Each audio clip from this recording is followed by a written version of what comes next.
ಶ್ರೀಗುರುಭ್ಯೋ ನಮಃ. ಹರಿ ಓಂ. ನಾರಾಯಣಂ ಸುರಗುರುಂ ಜಗದೇಕನಾಥಂ ಭಕ್ತಪ್ರಿಯಂ ಸಕಲಲೋಕನಮಸ್ಕೃತಂಚ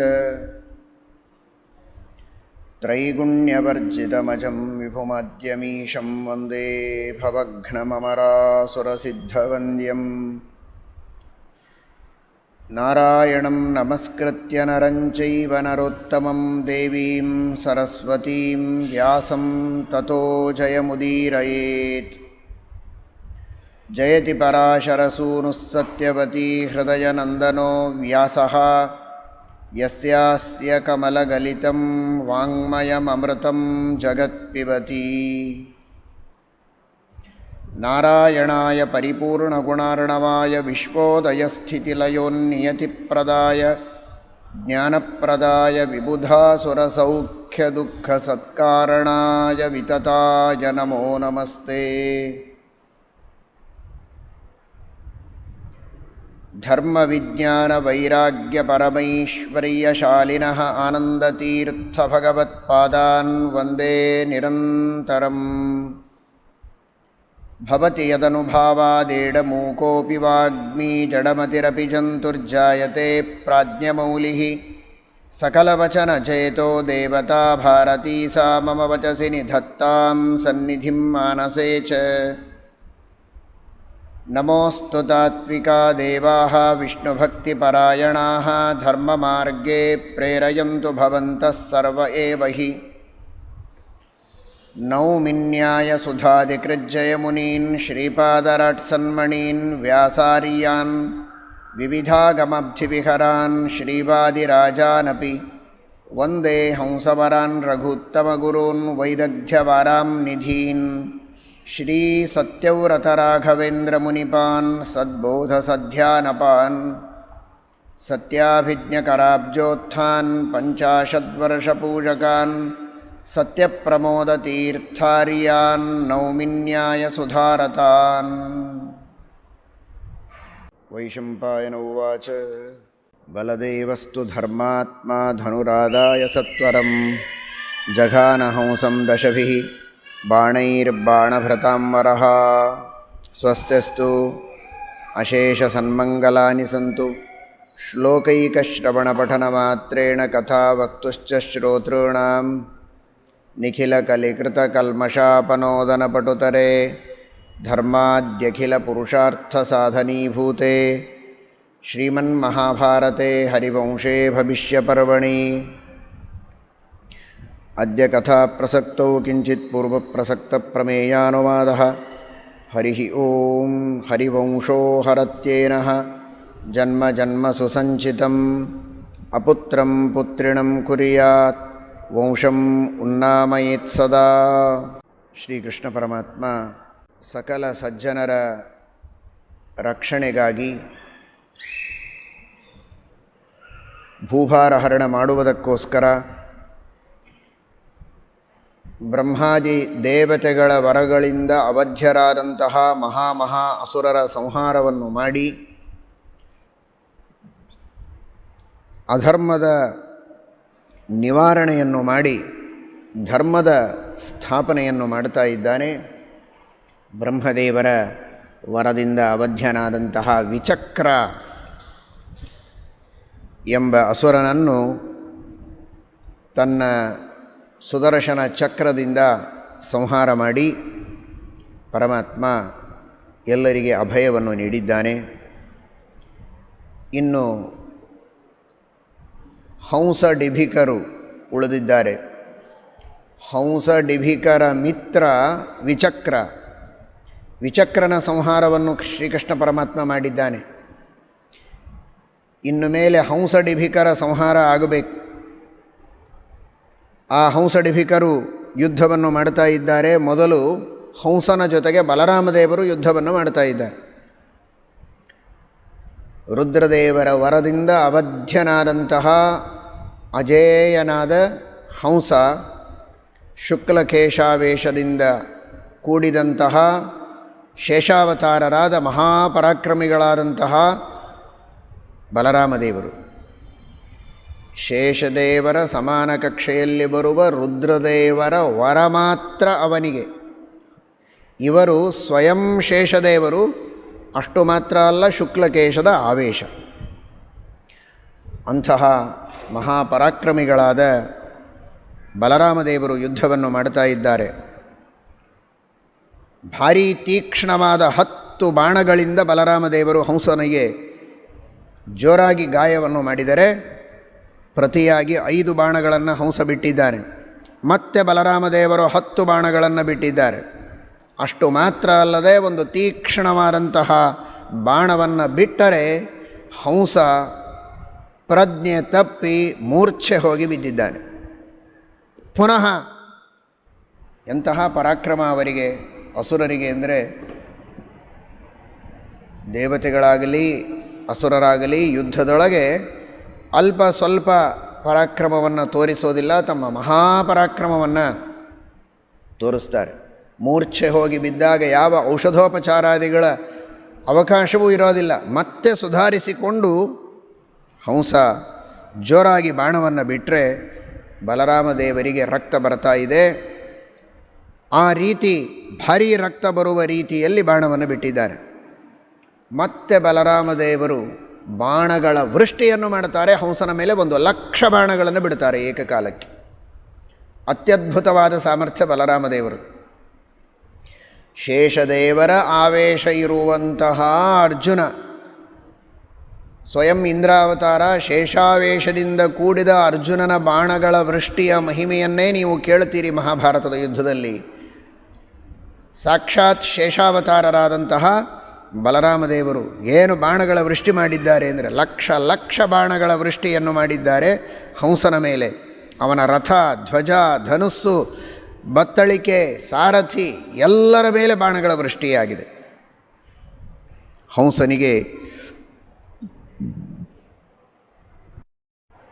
ಹಂಸನ ಆ ಎಲ್ಲ ಸಾಧನಗಳ ಮೇಲೆ, ಸಾರಥಿಯ ಮೇಲೆ, ಎಲ್ಲದರ ಮೇಲೆ ಬಾಣಗಳ ವೃಷ್ಟಿ ಮಾಡಿದಾಗ ಹಂಸ ಭಾರೀ ಕ್ರುದ್ಧನಾಗಿದ್ದಾನೆ. ಬಲರಾಮದೇವರ ಪರಾಕ್ರಮವನ್ನು ನೋಡಿ ಒಂದು ಕಡೆಗೆ ಆಶ್ಚರ್ಯವಾಗ್ತಾ ಇದೆ, ಒಂದು ಕಡೆಗೆ ಕ್ರೋಧ ಬಂದಿದೆ.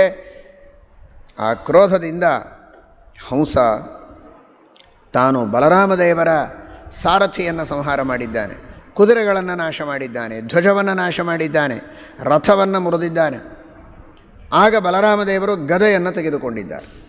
ಬಲರಾಮದೇವರಿಗೆ ಗದೆಯ ಮೇಲೆ ಬಹಳ ಪ್ರೀತಿ. ದುರ್ಯೋಧನ ಬಲರಾಮದೇವರ ಹತ್ತಿರನೇ ಬಂದು ಗದಾಯುದ್ಧವನ್ನು ಕಲಿತ ಅಂತ ಹೇಳ್ತಾರೆ. ಭೀಮಸೇನ ದೇವರು ಗದಾಯುದ್ಧವನ್ನು ಸ್ವಯಂ ತಾವು ತಿಳಿದಿದ್ದರೂ ಸರ್ವಜ್ಞರಾಗಿದ್ದರೂ ಕೂಡ ಬಲರಾಮದೇವರಲ್ಲಿ ಕಲಿತಾರೆ. ಯಾಕೆ? ಕೃಷ್ಣನ ಹತ್ತಿರನೇ ಕಲಿಯಬಹುದಾಗಿತ್ತಲ್ಲ, ಸರ್ವಜ್ಞ ಶಿಖಾಮಣಿಯಾದ ಶ್ರೀಕೃಷ್ಣನ ಹತ್ತಿರ ಅಂತ. ಗದಾಯುದ್ಧ ಅಂದರೆ ಪುಸ್ತಕ ತೆಗೆದುಕೊಂಡು ಓದುವ ಪಾಠ ಅಲ್ಲ, ಅದು ಗದೆಯಿಂದ ಗುರುಗಳ ಜೊತೆಗೇನೆ ಯುದ್ಧ ಮಾಡಿ ಯುದ್ಧವನ್ನು ಕಲಿಯಬೇಕು. ಆ ಸಂದರ್ಭದಲ್ಲಿ ಕೃಷ್ಣನ ಮೇಲೆ ಗದೆಯನ್ನು ಎತ್ತುವ ಪ್ರಸಂಗ ಬರುತ್ತಲ್ಲ ಕಲಿಯುವಾಗ, ಅಷ್ಟಾದರೂ ಯಾಕೆ ಕೃಷ್ಣನ ವಿರೋಧ ಮಾಡಬೇಕು? ಕೃಷ್ಣನ ಎದುರಿನಲ್ಲಿ ಆಯುಧವನ್ನು ಎತ್ತುವುದೇ ಮಹಾಪರಾಧ. ನಾನು ಗದಾಯುದ್ಧವನ್ನು ಕೃಷ್ಣನಲ್ಲಿ ಕಲಿಯೋದಿಲ್ಲ, ಬಲರಾಮದೇವರ ಎದುರಿನಲ್ಲಿ ಕಲಿಯುತ್ತೇನೆ. ಬಲರಾಮದೇವರಲ್ಲಿಯೂ ಶುಕ್ಲಕೇಶದ ಪರಮಾತ್ಮನ ಸನ್ನಿಧಾನ ಉಂಟಲ್ಲ, ಆ ಸನ್ನಿಧಾನದ ಅಭಿವ್ಯಕ್ತಿ ಯಾವಾಗಾದರೂ ಆದರೆ ಅದು ಗೊತ್ತಾಗ್ತಾ ಇತ್ತು ಸರ್ವಜ್ಞರಾದ ಭೀಮಸೇನ ದೇವರಿಗೆ. ಶುಕ್ಲಕೇಶಾವೇಶದ ಅಭಿವ್ಯಕ್ತಿಯಾಗಿದೆ ಅಂತ ಗೊತ್ತಾದರೆ ಆಗ ಬಲರಾಮದೇವರ ಎದುರಿನಲ್ಲಿ ಗದೆಯನ್ನು ಎತ್ತಾ ಇರಲಿಲ್ಲ, ಸುಮ್ಮನೆ ಕೈ ಕೆಳಗೆ ಹಿಡ್ಕೊಂಡು ಅವರು ಹೊಡೆಸಿಕೊಂಡು ಸೋಲ್ತಾ ಇದ್ದರು ಭೀಮಸೇನ ದೇವರು. ಆ ಶುಕ್ಲಕೇಶಾವೇಶ ಅಭಿವ್ಯಕ್ತವಾಗದಾಗ ಕೇವಲ ಶೇಷದೇವರಾಗಿ ಬಲರಾಮದೇವರು ಯುದ್ಧ ಮಾಡುವಾಗ ಭೀಮಸೇನ ದೇವರು ಗದೆ ಎತ್ತಿ ಯುದ್ಧ ಮಾಡ್ತಾ ಇದ್ದರು, ತಾವು ಗೆಲ್ತಾ ಇದ್ದರು ಅನ್ನುವುದನ್ನು ಕೂಡ ತಿಳಿಸಿಕೊಟ್ಟಿದ್ದಾರೆ ಮಹಾಭಾರತ ತಾತ್ಪರ್ಯ ನಿರ್ಣಯದಲ್ಲಿ. ಅಂತಹ ಗದಾಯುದ್ಧದಲ್ಲಿ ಪಾರಂಗತರಾದ ಮಹಾನುಭಾವರು ಬಲರಾಮದೇವರು. ಹೀಗಾಗಿ ಅವರು ಗದಾಯುದ್ಧವನ್ನು ಮಾಡ್ತಾ ಗದೆಯಿಂದಲೇ ಹಂಸನ ರಥ, ಕುದುರೆಗಳು, ಸಾರಥಿ, ಧ್ವಜ ಎಲ್ಲವನ್ನೂ ಪುಡಿ ಪುಡಿ ಮಾಡಿ ಹಾಕಿದ್ದಾರೆ. ಬಭಂಜ ತ್ಯಲಶ ಸರ್ವಂ. ಹಂಸನು ಗದಾಯನ್ನು ತೆಗೆದುಕೊಂಡು ಯುದ್ಧ ಮಾಡ್ತಾ ಇದ್ದಾನೆ. ಬಾಣಗಳ ಯುದ್ಧವನ್ನು ನಿಲ್ಲಿಸಿ ಗದಾಯುದ್ಧವನ್ನು ಪ್ರಾರಂಭ ಮಾಡಿದ್ದಾರೆ. ಭಾರೀ ಘೋರವಾಗಿ ಗದಾಯುದ್ಧ ನಡೀತಾ ಇದೆ. ಆ ಗದಾಯುದ್ಧದಲ್ಲಿ ಅನೇಕ ಕ್ರಮಗಳು, ಒಬ್ಬರು ಬಲಕ್ಕೆ ಒಬ್ಬರು ಎಡಕ್ಕೆ ಬರೋದು, ಬಲರಾಮದೇವರು ದಕ್ಷಿಣ ಮಾರ್ಗಕ್ಕೆ ಬಂದರೆ ಅವನು ಎಡಭಾಗಕ್ಕೆ ಹೋಗ್ತಾನೆ, ಅವನು ಬಲಭಾಗಕ್ಕೆ ಬಂದರೆ ಇವರು ಎಡಭಾಗಕ್ಕೆ ಬರ್ತಾರೆ. ಈ ರೀತಿ ನಾನಾ ವಿಧವಾದ ರೀತಿಯಲ್ಲಿ ಆ ಗದಾಯುದ್ಧವನ್ನು ಮಾಡ್ತಾ ಇದ್ದಾರೆ. ಇಂತಹ ಯುದ್ಧವನ್ನೇ ನಾವು ಕಂಡಿಲ್ಲ ಅಂತ ದೇವತೆಗಳು, ಗಂಧರ್ವರು, ಕಿನ್ನರರೆಲ್ಲ ಆಕಾಶದಲ್ಲಿ ನಿಂತು ಹೊಗಳ್ತಾ ಇದ್ದಾರೆ.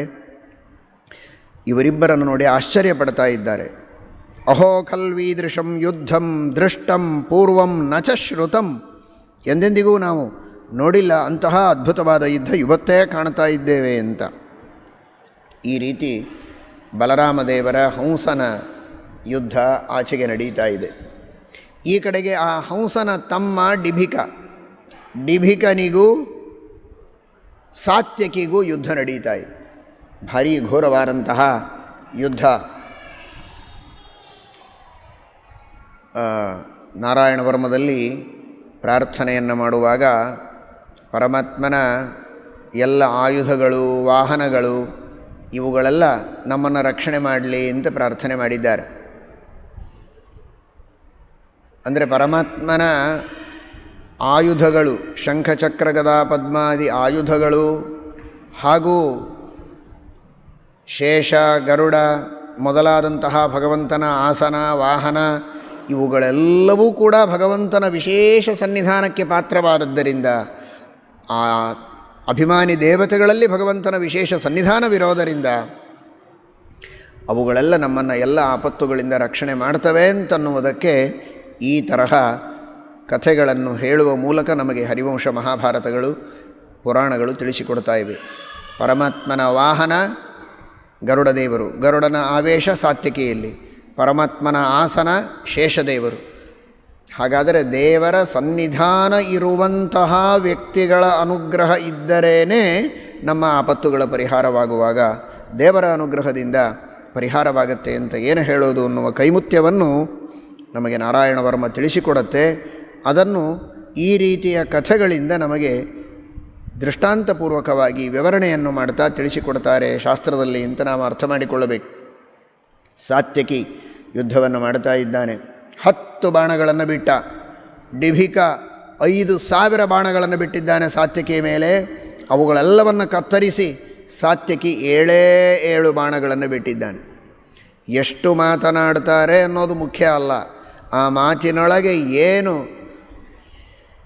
ದಾರ್ಢ್ಯ ಇದೆ, ಅದರೊಳಗೇನು ಯುಕ್ತಿಗಳನ್ನು ಹೇಳಿದ್ದಾರೆ, ಎಂತಹ ಪ್ರಮಾಣಗಳನ್ನು ಕೊಟ್ಟಿದ್ದಾರೆ ಎನ್ನುವುದು ಮುಖ್ಯ. ಶ್ರೀಮದ್ ಆಚಾರ್ಯರ ವಚನಗಳು ಬಹಳ ಅಲ್ಪ, ಸಂಕ್ಷಿಪ್ತವಾದ ಭಾಷ್ಯ, ಸಂಕ್ಷಿಪ್ತವಾದ ಅನುವ್ಯಾಖ್ಯಾನ. ಆದರೆ ಒಳಗಿರುವಂತಹ ಯುಕ್ತಿಗಳು ಮಾತ್ರ ಅಕಾಟ್ಯವಾದ ಯುಕ್ತಿಗಳು. ಆ ರೀತಿಯಲ್ಲಿ ಆ ಡಿಭಿಕ ಬಹಳಷ್ಟು ಬಾಣಗಳನ್ನು ಬಿಟ್ಟರೂ ಕೂಡ ಸಾತ್ವಿಕಿ ತನ್ನ ಕೆಲವೇ ಬಾಣಗಳಿಂದ ಅವುಗಳನ್ನು ನಾಶ ಮಾಡ್ತಾ ಇದ್ದ. ಅವನು 5,000 ಬಾಣಗಳನ್ನು ಬಿಟ್ಟರೆ ಇವನು 7 ಬಾಣಗಳನ್ನು ಬಿಟ್ಟಿದ್ದಾನೆ. ಅವನು 1,00,000 ಬಾಣಗಳನ್ನು ಬಿಡ್ತಾನೆ ಡಿಭಿಕ.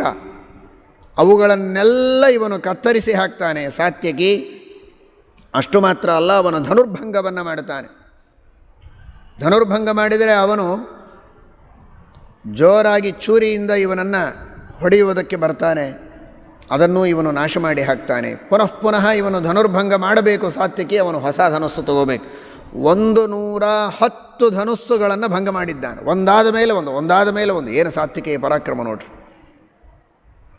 ಎಷ್ಟು ಧನುಸ್ಸುಗಳನ್ನು ಅವನು ತೆಗೆದುಕೊಳ್ತಾನೋ ಆ ಎಲ್ಲ ಧನುಸ್ಸುಗಳ ಭಂಗವನ್ನು ಮಾಡ್ತಾಯಿದ್ದ.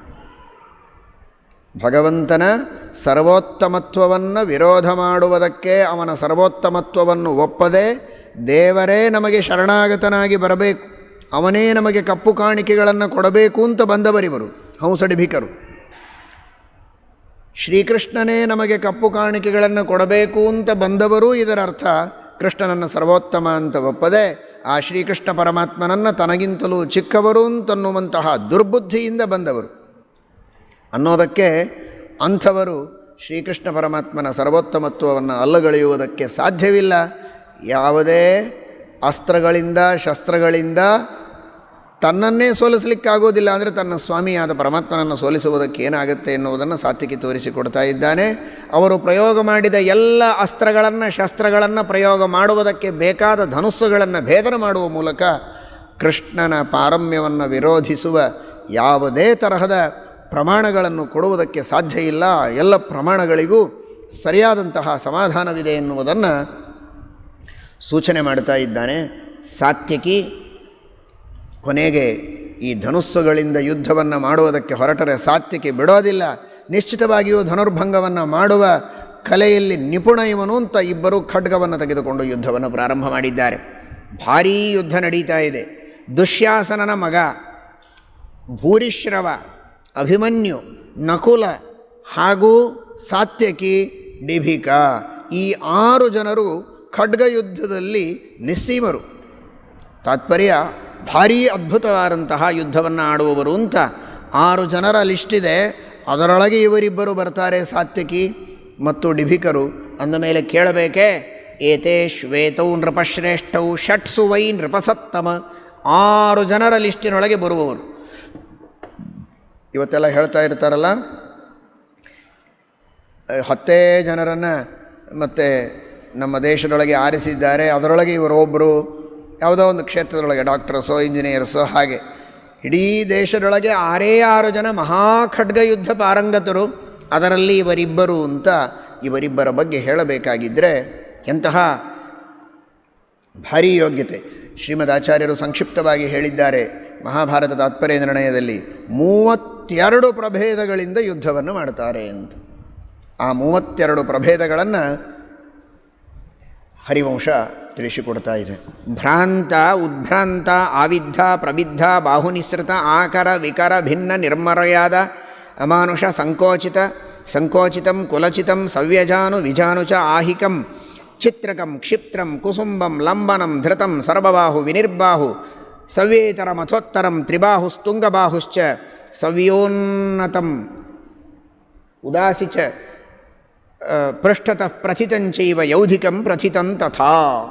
ಹೀಗೆ 32 ಪ್ರಭೇದಗಳಿವೆ ಖಡ್ಗಯುದ್ಧದೊಳಗೆ. ಆ ಎಲ್ಲ ಪ್ರಭೇದಗಳನ್ನು ಇಬ್ಬರೂ ಆಡಿದ್ದಾರೆ. ಯಾರೂ ಸೋಲ್ತಾ ಇಲ್ಲ, ಯಾರೂ ಗೆಲ್ತಾ ಇಲ್ಲ. ಅಂತಹ ಪರಾಕ್ರಮಿಗಳು. ಜನರೆಲ್ಲ ಆಶ್ಚರ್ಯಪಟ್ಟಿದ್ದಾರೆ. ಅರ್ಜುನ ಸಾತ್ಯಕಿಶ್ಚೈವ ವಾಸುದೇವೋ ಜಗತ್ಪತಿ ತ್ರಯೇತೆ ಮಹಾರಾಜ ಪ್ರಚಿತಾಃ ಸಂಗರೇ ಸದಾ ಡಿಂಭಕ ಶಕ್ತಿಭೃಚ್ಚೈವ ಶರ್ವಸ್ತ್ರಯೇತೆ ಮಹಾರಥಃ.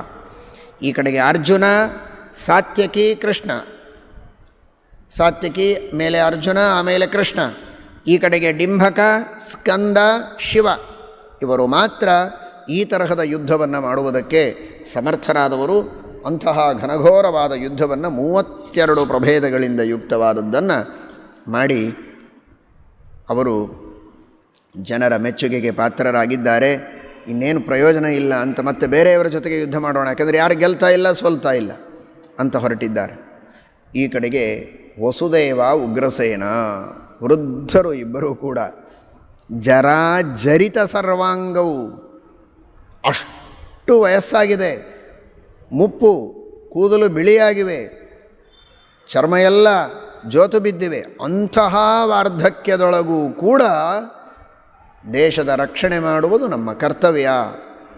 ಧರ್ಮಕ್ಕಾಗಿ ಯುದ್ಧವನ್ನು ಮಾಡಬೇಕು, ಧರ್ಮದ ಸಂರಕ್ಷಣೆ ಮಾಡುವುದಕ್ಕಾಗಿ ಯುದ್ಧವನ್ನು ಮಾಡುವುದು ಧರ್ಮ. ಇಲ್ಲದೇ ಇದ್ದರೆ ನಾವು ಬದುಕಿ ಏನು ಸಾರ್ಥಕ. ನಾರಾಯಣದ್ವಿಟ್ ತದನುಬಂಧಿ ನಿಗ್ರಹ ಕ್ಷತ್ರಿಯಾಣಾಂ ಪರಮೋ ಧರ್ಮ.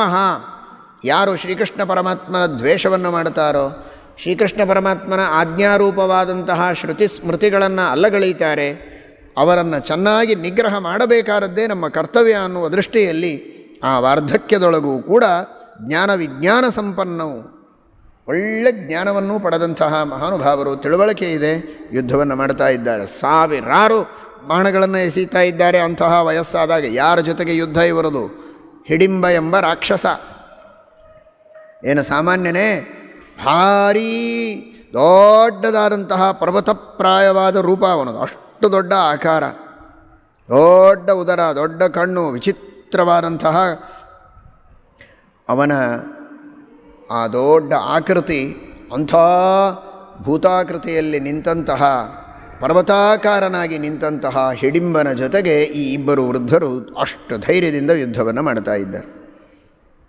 ಅವನು ಏನು ಆಟ ಆಡ್ತಾ ಇದ್ದಾನೆ, ಸುಮ್ಮನೆ ಹುಳಗಳ ಜೊತೆಗೆ ಆಟ ಆಡಿದ ಹಾಗೆ, ಸಣ್ಣ ಸಣ್ಣ ಮರಿಗಳ ಜೊತೆಗೆ ಆನೆಗಳು, ಕುದುರೆಗಳು, ಒಂಟೆಗಳು, ರಥಗಳು, ಪದಾತಿಗಳು ಅವರವರೊಳಗೆ ಯುದ್ಧವನ್ನು ಮಾಡಿಸೋದು, ಅವರೆಲ್ಲರನ್ನು ಸ್ವಾಹ ಮಾಡೋದು. ಹೇಗೆ? ಕೇವಲ ಬಾಯಿಯಲ್ಲಿ ಹಾಕಿಕೊಂಡು ತಿನ್ನುವುದಲ್ಲ, ತಾನು ಮೂಗಿನೊಳಗೆ ಜೋರಾಗಿ ಶ್ವಾಸ ತೆಗೆದುಕೊಂಡ್ರೆ ಮೂಗಿನೊಳಗೆ ಹೋಗಬೇಕು. ಆ ರೀತಿ ತಾನು ಆಹಾರ ಮಾಡ್ತಾ ಇದ್ದಾನೆ. ಮನುಷ್ಯಾನ್ ಸ ಪುರೋ ದೃಷ್ಟ ನಾಸ್ಯಗ್ರಾಸಂ ಚಕಾರ ಸಹ. ಜೋರಾಗಿ ಶ್ವಾಸ ತೆಗೆದುಕೊಂಡ ಅಂದರೆ ಎಲ್ಲ ಹೊಟ್ಟೆಯಲ್ಲಿ ಹೋಗಬೇಕು. ಅಂಥ ದೊಡ್ಡ ಮೂಗುಗಳು ಅವನದು, ಹಿಡಿಂಬನು. ಹಾಗೆ ಯುದ್ಧ ಮಾಡ್ತಾ ಇದ್ದಾನೆ. ಎಲ್ಲ ಯಾದವರು ತತ್ತರಿಸಿ ಹೋಗಿದ್ದಾರೆ. ಏನೋ ಬಾಣಗಳನ್ನು ಹೊಡಿತಾನೆ ಅಂದರೆ ತಿರುಗಿ ಬಾಣ ಹೊಡಿಬೋದು, ಒಳಗೆ ನುಂಗಿದರೆ ಏನು ಮಾಡಬೇಕು? ಎಷ್ಟೋ ಜನರನ್ನು ತಿಂದು ಬಿಟ್ಟಿದ್ದಾನೆ. ಕ್ಷಣೇ ನೈಕೇನ ಸರ್ವಾಂತಾನ್ ಭಕ್ಷಯಾಮಾಸ ರಾಕ್ಷಸಃ. ಎಷ್ಟೋ ಜನ ಹೆದರಿ ಓಡಿ ಹೋಗಿದ್ದಾರೆ, ಕೆಲವರನ್ನೆಲ್ಲ ತಿಂದು ಬಿಟ್ಟಿದ್ದಾನೆ. ಈ ರೀತಿ ಯುದ್ಧ ನಡೀತಾ ಇದೆ. ಕೊನೆಗೆ ಈ ಉಗ್ರಸೇನ ಮತ್ತು ವಸುದೇವ ಇವರಿಬ್ಬರನ್ನೂ ನುಂಗಿಬಿಡ್ತೇನೆ ಅಂತ ಬಂದ. ಜೋರಾಗಿ ದೊಡ್ಡ ಬಾಯಿಯನ್ನು ತೆಗೆದುಕೊಂಡು ಬಂದಿದ್ದಾನೆ. ಇವರಿಬ್ಬರೂ ಕೂಡ ಗಾಬರಿಯಾಗಿ ನೋಡ್ತಾ ಇದ್ದಾರೆ. ಇವರ ಕೈಯಲ್ಲಿದ್ದ ಧನುಸ್ಸನ್ನು ಕಸಿದುಕೊಂಡು ಬಾಯಿಯಲ್ಲಿ ಹಾಕ್ಕೊಳ್ಬೇಕು ಅಂತ ಬರ್ತಾ ಇದ್ದಾನೆ. ಅಂತಹ ಸಂದರ್ಭದಲ್ಲಿ ಏಷವಾಂ ಭಕ್ಷಯಿಷ್ಯಾಮಿ ವಸುದೇವಂ ತ್ವಯಾ ಸಹ ಉಗ್ರಸೇನ ಕಿಮರ್ಥಂ ತ್ವಂ ತಿಷ್ಠಸೇ ಮತ್ಪುರೋಗಮ. ವಸುದೇವನನ್ನು ಕೈಯಲ್ಲಿ ಹಿಡಿದಿದ್ದಾನೆ. ಉಗ್ರಸೇನ ದೂರದಲ್ಲಿ ನಿಂತರೆ, ಯಾಕೆ ದೂರದಲ್ಲಿ ನಿಂತಿದ್ದಿ, ಬಾ ಇಬ್ಬರನ್ನೂ ತಿಂದು ಬಿಡ್ತೇನೆ ಅಂತಂತಾನೆ. ಇಂತಹ ಸಂದರ್ಭದಲ್ಲಿ ಬಲರಾಮದೇವರು ನೋಡಿದರು, ಇದು ಸರಿಯಾದದ್ದಲ್ಲ. ಅವರು ಬಲರಾಮದೇವರು ಹಂಸನ ಜೊತೆಗೆ ಯುದ್ಧ ಮಾಡ್ತಾ ಇದ್ದರು. ಆ ಹಂಸನನ್ನು ಕೃಷ್ಣನ ಹತ್ತಿರ ಕಳಿಸಿ ಕೃಷ್ಣನಿಗೆ ಹೇಳಿದ, ಕೃಷ್ಣ ನೀನು ಎಲ್ಲರನ್ನೂ ನೋಡಿಕೊಳ್ಳುವುದಕ್ಕೆ ಸರ್ವಸಮರ್ಥ, ನೀನೇ ಹಂಸನ ಜೊತೆಗೆ ಯುದ್ಧವನ್ನು ಮಾಡು. ನಾನು ವಸುದೇವ ಹಾಗೂ ಉಗ್ರಸೇನರನ್ನು ಈ ಹಿಡಿಂಬನ ಆಹುತಿ ಆಗದೇ ಇರುವಂತೆ ಅವರನ್ನು ಮೋಚನೆ ಮಾಡಬೇಕು ನಾನು ಅಂತ ಶೀಘ್ರದಲ್ಲಿ ಓಡಿ ಹೋಗಿ ಆ ಹಿಡಿಂಬನ ಜೊತೆಗೆ ಯುದ್ಧವನ್ನು ಮಾಡುವುದಕ್ಕೆ ಪ್ರಾರಂಭ ಮಾಡಿದ. ಯಾವಾಗ ಬಲರಾಮದೇವರು ಬಂದರು, ಮಹಾಪರಾಕ್ರಮಿ ಎದುರಿಗೆ ಬಂದಿದ್ದಾನೆ. ಅವನ ಜೊತೆಗೆ ಯುದ್ಧ ಮಾಡೋದು ಅಂದರೆ ನನಗೊಂದು ದೊಡ್ಡ ಪೌರುಷ, ಅದೊಂದು ನನಗೆ ಗೌರವ. ಅವನಿದ್ದಾಗಿ ಈ ವೃದ್ಧರ ಜೊತೆಗೆ ಯುದ್ಧ ಮಾಡಿದರೆ ನನಗೆ ಅಪಕೀರ್ತಿ ಎನ್ನುವ ದೃಷ್ಟಿಯಲ್ಲಿ ಅವರನ್ನು ಬಿಟ್ಟುಬಿಟ್ಟ. ಬಲರಾಮದೇವರ ಜೊತೆಗೆ ಯುದ್ಧಕ್ಕೆ ಬಂದ. ಅದೇ ಬೇಕಾಗಿತ್ತು ಬಲರಾಮದೇವರಿಗೆ. ಆ ವೃದ್ಧರನ್ನು, ತಂದೆ ಹಾಗೂ ರಾಜನಾದ ಉಗ್ರಸೇನನನ್ನು ಪೀಡಿಸಬಾರದು ಅನ್ನುವುದಕ್ಕೋಸ್ಕರ ಬಲರಾಮದೇವರು ಯುದ್ಧವನ್ನು ಮಾಡ್ತಾ ಇದ್ದಾರೆ. ಭಾರೀ ಘೋರವಾದ ಯುದ್ಧವನ್ನು ಮಾಡ್ತಾ, ಅವನು ಹೇಗೆ ಮಾಡ್ತಾ ಇದ್ದ ಯುದ್ಧ? ಈಗ ಬಾಣಗಿಣ ಎಲ್ಲ ಬಿಡೋದು, ಬರೀ ತಿನ್ನೋದೊಂದೇ ಕೆಲಸ ಅವನದು. ದೊಡ್ಡ ಬಾಯಿಯನ್ನು ತೆಗೆದು ಹಾಗೇ ಬಾಯಿ ತೆಗೆದುಕೊಂಡೇ ಮುಂದೆ ಬರ್ತಾ ಇದ್ದಾನೆ. ಯಾರ್ಯಾರು ದಾರಿಯಲ್ಲಿ ಬರ್ತಾರೋ ಅವರೆಲ್ಲ ಒಳಗೆ ಹೋಗ್ತಾ ಇರಬೇಕು. ಹಾಗೆ ಬಲರಾಮದೇವರನ್ನು ನುಂಗುವುದಕ್ಕೆ ಅಂತ ಬರ್ತಾನೆ. ಆದರೆ ಬಲರಾಮದೇವರು ಅವನನ್ನು ಮುಷ್ಟಿಯಿಂದ ಜೋರಾಗಿ ಒಂದು ಹೊಡಿತಾರೆ. ಆಮೇಲೆ ಮುಷ್ಟಿಯುದ್ಧ ಪ್ರಾರಂಭವಾಗ್ತದೆ. ಒಬ್ಬರಿಗೊಬ್ಬರು ಮುಷ್ಟಿಯುದ್ಧ. ಬಲರಾಮದೇವರು ನೋಡಿದರೆ, ಇವನ ವರ್ಣನೆ ಕೇಳಿದರೆ ಎಂಥ ಪರ್ವತಪ್ರಾಯವಾದ ದೇಹ. ಬಲರಾಮದೇವರು ಎಲ್ಲೋ ಒಂದು ಕಡೆಗೆ ಮುಷ್ಟಿಯಿಂದ ಗುದ್ದಿದರೆ ಏನಾಗಬೇಕು ಅಂತ ಅನ್ಕೋಬೇಡಿ. ಇವರ ಮುಷ್ಟಿ ಪ್ರಹಾರ ತಾಳುವುದಕ್ಕಾಗಿಲ್ಲ ಅವನಿಗೆ. ಕೊನೆಗೆ ಹಸ್ತತಲ ಆ ಕೈಯಿಂದ ಜೋರಾಗಿ ಹೊಡೆದರೆ ಬಲರಾಮದೇವರು ತೆಳಗೆ ಬಿದ್ದಿದ್ದಾನೆ. ಮೇಲೆ ಏಳೋದಕ್ಕಾಗಿಲ್ಲ. ಮೊಳಕಾಲ್ ಮೇಲೆ ನಿಂತಿದ್ದಾನೆ, ಜೋರಾಗಿ ಪೆಟ್ಟು ಬಿದ್ದಿದೆ, ಏಳುವುದಕ್ಕಾಗ್ತಾ ಇಲ್ಲ. ಇದೇ ಅವಕಾಶ ಅಂತ ಬಲರಾಮದೇವರು ಅವನನ್ನು ಹಿಡಿದಿದ್ದಾರೆ. ಚೆನ್ನಾಗಿ ಎರಡೂ ಕಾಲುಗಳನ್ನು ಹಿಡಿದರು. ಅಂತಹ ಕ್ರೂರವಾದಂತಹ ವಿಕೃತವಾದ ಪರ್ವತಪ್ರಾಯವಾದ ರೂಪವನ್ನು ಇಟ್ಟುಕೊಂಡಂತಹ ಹಿಡಿಂಬನ ಎರಡೂ ಕಾಲಗಳನ್ನು ಹಿಡಿದ ಗರ ತಿರುಗಿಸ್ತಾರೆ ಬಲರಾಮದೇವರು. ಬಲರಾಮದೇವರ ಸಾಮರ್ಥ್ಯ ಏನು ನೋಡಿಕೊಳ್ಳಿ. ಇಡೀ ಬ್ರಹ್ಮಾಂಡವನ್ನೇ ತಲೆಯ ಮೇಲೆ ಸಾಸಿವೆ ಕಾಳಿನಂತೆ ಧಾರಣೆ ಮಾಡಿದವರಿಗೆ ಇದೇನು ಆಶ್ಚರ್ಯ.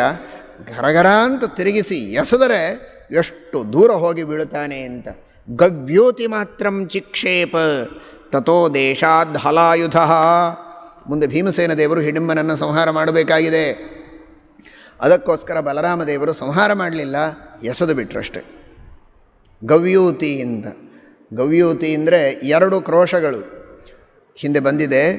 1,000 ಧನುಸ್ಸು, 1,000 ಧನುಷ್ಯದಷ್ಟು ಪ್ರಮಾಣ, ಅದಕ್ಕೆ 1 ಕ್ರೋಶ ಅಂತಾರೆ. 1,000 ಧನುಸ್ಸುಗಳ ಅಳತಿ, ಅದಕ್ಕೆ 1 ಕ್ರೋಶ. ಅದರ 2 ಕ್ರೋಶ, 2,000 ಧನುಸ್ಸುಗಳಷ್ಟು ಪ್ರಮಾಣಕ್ಕೆ ಒಂದು ಗವ್ಯೂತಿ ಅಂತ ಕರೀತಾರೆ. ಅಷ್ಟು ದೂರ ಎಸೆದಿದ್ದಾನೆ, 2000 ಧನುಸ್ಸುಗಳಷ್ಟು ದೂರ ಹೋಗಿ ಬಿದ್ದಿದ್ದಾನೆ, ಎಸೆದಿದ್ದಾರೆ ಬಲರಾಮದೇವರು ಅಂತ ಹರಿವಂಶ ನಮಗೆ ತಿಳಿಸ್ತಾ ಇದೆ. ಆದರೆ ಶ್ರೀಮದಾನಂದ ತೀರ್ಥ ಭಗವತ್ಪಾದಾಚಾರ್ಯರು ಮಹಾಭಾರತ ತಾತ್ಪರ್ಯ ನಿರ್ಣಯದಲ್ಲಿ ಹೇಳುವಾಗ ಒಂದು ಪಾದಯೋಜನ ಅಂತ ಹೇಳ್ತಾರೆ. ಅಥೈನ ಮುದ್ಧತಂ ಬಲಾತ್ ಬಲಸ್ಸದೂರಮಾಕ್ಷಿಪತ್ ಪಪಾತ ಪಾದಯೋಜನೆ ಸನಾಜಗಾಮತಂ ಪುನಃ ಅಂತ ಮಹಾಭಾರತ ತಾತ್ಪರ್ಯ ನಿರ್ಣಯದಲ್ಲಿ ಶ್ರೀಮದಾಚಾರ್ಯರು ಹೇಳುವಾಗ ಬಲರಾಮದೇವರು ಎಷ್ಟು ದೂರ ಎಸೆದರು ಅಂದರೆ ಪಾದಯೋಜನ ಅಂತ. ಪಾದಯೋಜನ ಎಂಬ ಶಬ್ದಕ್ಕೆ ಎಲ್ಲ ವ್ಯಾಖ್ಯಾನಕಾರರು, ವಾದಿರಾಜ ಶ್ರೀಪಾದಂಗಳವರು, ಜನಾರ್ದನ ಭಟ್ಟರು ಹಾಗೂ ವರದರಾಜಾಚಾರ್ಯರು, ಹೀಗೆ ಎಲ್ಲ ವ್ಯಾಖ್ಯಾನಕಾರರು ಕೂಡ ಆ ಪಾದಯೋಜನ ಶಬ್ದಕ್ಕೆ ಅರ್ಥ ಬರೀತಾರೆ. ಪಾದಯೋಜನ ಅಂದರೆ ಯೋಜನದ ಪಾದ ಅಂತ ಅರ್ಥ ಅಲ್ಲ, ಪಾದ ಸಹಿತವಾದ ಯೋಜನ ಅಂತ. ಇದೀಗ ಕೇಳಿದರಲ್ಲ, 1000 ಧನುಸ್ಸು ಪ್ರಮಾಣ 1 ಕ್ರೋಶ, 2 ಕ್ರೋಶ ಅಂದರೆ ಒಂದು ಗವ್ಯೂತಿ, 4 ಕ್ರೋಶ ಅಂದರೆ ಒಂದು ಯೋಜನ. 4 ಕ್ರೋಶ ಅಂದರೆ ಒಂದು ಯೋಜನ, ಅಂದರೆ 4000 ಧನುಸ್ಸುಗಳ ಪ್ರಮಾಣವಾಗ್ತದೆ, ಅದು ಒಂದು ಯೋಜನ. ಅದಕ್ಕೆ ಮತ್ತೆ ಒಂದು ಪಾದ ಸೇರಿಸಬೇಕು. ಅಂದರೆ ಯೋಜನದ ಒಂದು ಪಾದ ಅಂದರೆ ಎಷ್ಟು? 4 ಕ್ರೋಶ ಅಂದರೆ ಒಂದು ಯೋಜನ, ಅದರ 1/4 ಅಂದರೆ 1 ಕ್ರೋಶ. ಹಾಗಾದರೆ 4 ಕ್ರೋಶಗಳು ಜೊತೆಗೆ 1 ಕ್ರೋಶ ಸೇರಿದರೆ 5 ಕ್ರೋಶ ಅಂತಾಯಿತು. ಪಂಚಕ್ರೋಶ ಅಂತ ವಾದಿರಾಜ ಶ್ರೀಪಾದಂಗಳವರು ಹಾಗೂ ಎಲ್ಲ ವ್ಯಾಖ್ಯಾನಕಾರರು ಬರೆದಿದ್ದಾರೆ. ಹಾಗಾದರೆ ಪಾದಯೋಜನ ಅಂದರೆ 5 ಕ್ರೋಶಗಳು, ಪಂಚಕ್ರೋಶ. ಆದರೆ ಇಲ್ಲಿ ಹರಿವಂಶ ಹೇಳುವ ಪ್ರಕಾರ ಗವ್ಯೂತಿ, ಗವ್ಯೂತಿ ಅಂದರೆ 2 ಕ್ರೋಶಗಳಾಯಿತು. ಪಾದಯೋಜನ ಶಬ್ದಕ್ಕೆ ಹೀಗೂ ಅರ್ಥ ಮಾಡ್ಬೋದು. ಪಾದಯೋಜನ ಅಂದರೆ ಯೋಜನದ 4ನೇ ಒಂದು ಭಾಗ ಅಂದರೆ 1 ಕ್ರೋಶ ಅಂತೆ, ಆಗಲೂ ಹರಿವಂಶದ ವಿರೋಧ ಬರ್ತದೆ. ಯೋಜನದ 4ನೇ ಒಂದು ಭಾಗ ಅಂದರೆ 1 ಕ್ರೋಶ ಆಗತ್ತೆ, 2 ಕ್ರೋಶ ಅಂತ ಹೇಳುವ ಹರಿವಂಶದ ವಿರೋಧ. ಟಿಪ್ಪಣಿಕಾರರು ಹೇಳುವ ರೀತಿಯಲ್ಲಿ ಪಂಚಕ್ರೋಶ ಅಂತ ಇಟ್ಟುಕೊಂಡ್ರೆ ಜಾಸ್ತಿ ಆಯಿತು, ಇಲ್ಲಿ 2 ಹೇಳಿದ್ದಾರೆ, ಆಗ ಹೇಗೆ ಅಂತ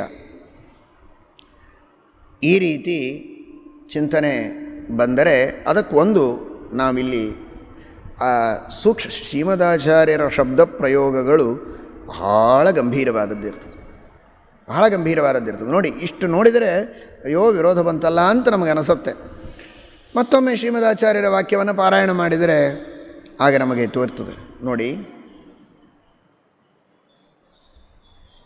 ಹರಿವಂಶದ ವಾಕ್ಯ ಗವ್ಯೂತಿ ಮಾತ್ರಂ ಚಿಕ್ಷೇಪ, 2 ಕ್ರೋಶಗಳಷ್ಟು ದೂರ ಬಲರಾಮದೇವರು ಎಸೆದರು ಅಂತಿದೆ.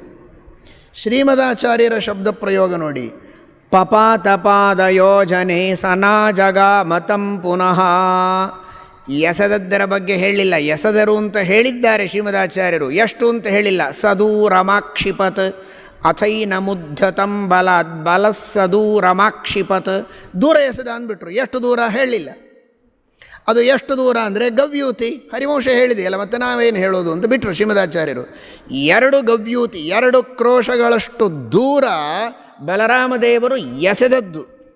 ಎಸೆದಾಗ ಅಷ್ಟಕ್ಕೆ ಬಿದ್ದ ಅವನು, ಬಿದ್ದ ಮೇಲೇನು ಉರುಳ್ತಾ ಉರುಳ್ತಾ ಉರುಳ್ತಾ ಮುಂದೆ ಹೋದ ನೋಡಿ, ಆ ಹೋದದ್ದು ಮತ್ತೆ 3 ಕ್ರೋಶ, ಒಟ್ಟು ಸೇರಿ 5 ಕ್ರೋಶ.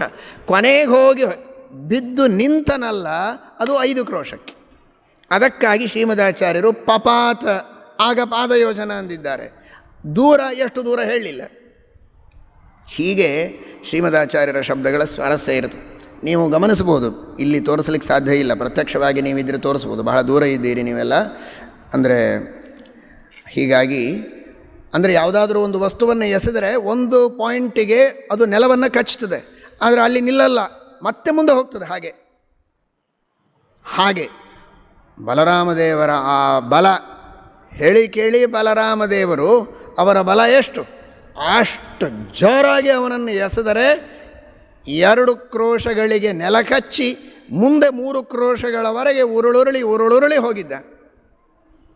ಆಮೇಲೆ ಅಲ್ಲಿ ಬಿದ್ದ. ನೋಡ್ತಾನೆ, ಅವಮಾನ ಆಗೋಯ್ತು. ಇನ್ನೇನು ತಿರುಗಿ ಹೋಗೋದು? ಇನ್ನು ಗೆದ್ದರೂ ಸೋತಂಗೇನೆ. ಇಷ್ಟು ದೂರ ನನ್ನನ್ನು ಎಸೆದ ಮೇಲೆ ಎಂಥ ಅವಮಾನ, ಇನ್ನು ನಾನು ತಿರುಗಿ ಹೋಗೋದಿಲ್ಲ ಅಂತ ಅವನು ಓಡಿ ಹೋಗಿಬಿಟ್ಟ. ಇವರಿಬ್ಬರ ಸಹಾಯಕ್ಕೆ, ಹಂಸ ಡಿಭಿಕರ ಸಹಾಯಕ್ಕೆ ಬಂದ ವಿಚಕ್ರ ಮೃತನಾದ ಹಿಡಿಂಬ ಓಡಿ ಹೋದ. ಆ ರೀತಿ ಬಲರಾಮದೇವರು ಅವನನ್ನು ಓಡಿಸಿಬಿಟ್ಟಿದ್ದಾರೆ. ಅಷ್ಟರೊಳಗೆ ಸೂರ್ಯಾಸ್ತವಾಗ್ತಾ ಇದೆ. ಸೂರ್ಯಾಸ್ತವಾಗಿದೆ. ಆಗ ಜೋರಾಗಿ ಉದ್ಘೋಷಣೆ ಮಾಡಿದ್ದಾರೆ, ಹಂಸಡಿಭಿಕರೇ, ಇನ್ನು ಮೇಲೆ ಇಲ್ಲಿ ಯುದ್ಧ ಆಗೋದಿಲ್ಲ, ಸೂರ್ಯಾಸ್ತ ಆಯಿತು, ಸೂರ್ಯೋದಯ ಆಗುವ ಹೊತ್ತಿಗೆ ನೀನು ಗೋವರ್ಧನಕ್ಕೆ ಬರಬೇಕು ಅಂತ. ನೋಡಿ ಎಷ್ಟು ಅಂದರೆ, ಯಾಕೆಂದರೆ ಇಬ್ಬರಿಗೂ ಸಮ ಆಗಬೇಕಲ್ಲ. ಎಲ್ಲಿ ಯುದ್ಧ? ಪುಷ್ಕರದಲ್ಲಿ ಯುದ್ಧ ಅಂತ ಹೇಳಿದವ ಹಂಸ ಮತ್ತು ಡಿಭಿಕ. ಅವರ ಅಪೇಕ್ಷೆಗೆ ತಕ್ಕಂತೆ ಪುಷ್ಕರಕ್ಕೆ ಬಂದಾಯ್ತು. ಈಗ ನೀವು ಹೇಳಿದಲ್ಲಿ ಮಾತ್ರ ಯಾಕೆ, ಒಂದು ಸಲ ನಾವು ಹೇಳಿದಲ್ಲಿ ನೀವು ಬನ್ನಿ ಯುದ್ಧಕ್ಕೆ ಅಂತ, ಗೋವರ್ಧನಕ್ಕೆ ಬನ್ನಿ ಅಂತ. ನಾಳೆ ಬೆಳಗಾಗುವುದರೊಳಗೆ ಗೋವರ್ಧನಕ್ಕೆ ಬರಬೇಕು ಅಂತ. ಮಥುರೆಯ ಹತ್ತಿರ ಅಂದರೆ ಗೋಕುಲದ ಹತ್ತಿರ ಗೋವರ್ಧನ ಪರ್ವತ, ಅಲ್ಲಿ ಬರುವುದಕ್ಕೆ ಹೇಳಿದ್ದಾರೆ. ಸರಿ, ಬೆಳಗಾಗುವುದರೊಳಗೆ ಗೋವರ್ಧನ ಪರ್ವತಕ್ಕೆ ಬಂದಿದ್ದಾರೆ ಎಲ್ಲರೂ ಕೂಡ. ಕೃಷ್ಣ ಪರಮಾತ್ಮ ಬಂದಿದ್ದಾನೆ, ಹಂಸಡಿಭಿಕರು ಬಂದಿದ್ದಾರೆ. ಅಲ್ಲಿ ಮತ್ತೆ ಯುದ್ಧ ಪ್ರಾರಂಭವಾಗಿದೆ. ಹಂಸ ಡಿಭಿಕ ಇಬ್ಬರೇ ಉಳಿದಿದ್ದಾರೆ ಈಗ, ಅಂದರೆ ಪ್ರಧಾನರಾದವರು. ಸೈನ್ಯ ಬೇಕಾದಷ್ಟಿದೆ, ಆ ಸೈನ್ಯವನ್ನೂ ನಾಶ ಮಾಡಿದ್ದಾರೆ ಯಾದವರು ಬೇಕಾದಷ್ಟು. ಹಂಸಡಿಭಿಕರ ಮೇಲೆ ಬಾಣಗಳ ವೃಷ್ಟಿ ಎಲ್ಲ ಕಡೆಯಿಂದ. ಉಗ್ರಸೇನ 73 ಬಾಣಗಳನ್ನು ಬಿಟ್ಟಿದ್ದಾನೆ. ಏನು ಈ ರೀತಿ 36,000 ಎಡಭಾಗದಲ್ಲಿರುವ ನಾಡಿಗಳು, 36,000 ಬಲಭಾಗದಲ್ಲಿರುವ ನಾಡಿಗಳು, 72,000 ಮಧ್ಯದಲ್ಲಿರುವ ನಾಡಿ ಎನ್ನುವ ಲೆಕ್ಕದಲ್ಲಿ 73. ಆ ಎಲ್ಲ ನಾಡಿಗಳ ಮೇಲೆ ಕಂಪನ ಉಂಟಾಗುವ ರೀತಿಯಲ್ಲಿ ಉಗ್ರಸೇನ 73 ಬಾಣಗಳನ್ನು ಬಿಟ್ಟಿದ್ದಾನೆ. ವಿರಾಟ 30 ಬಾಣಗಳನ್ನು ಬಿಟ್ಟಿದ್ದಾನೆ.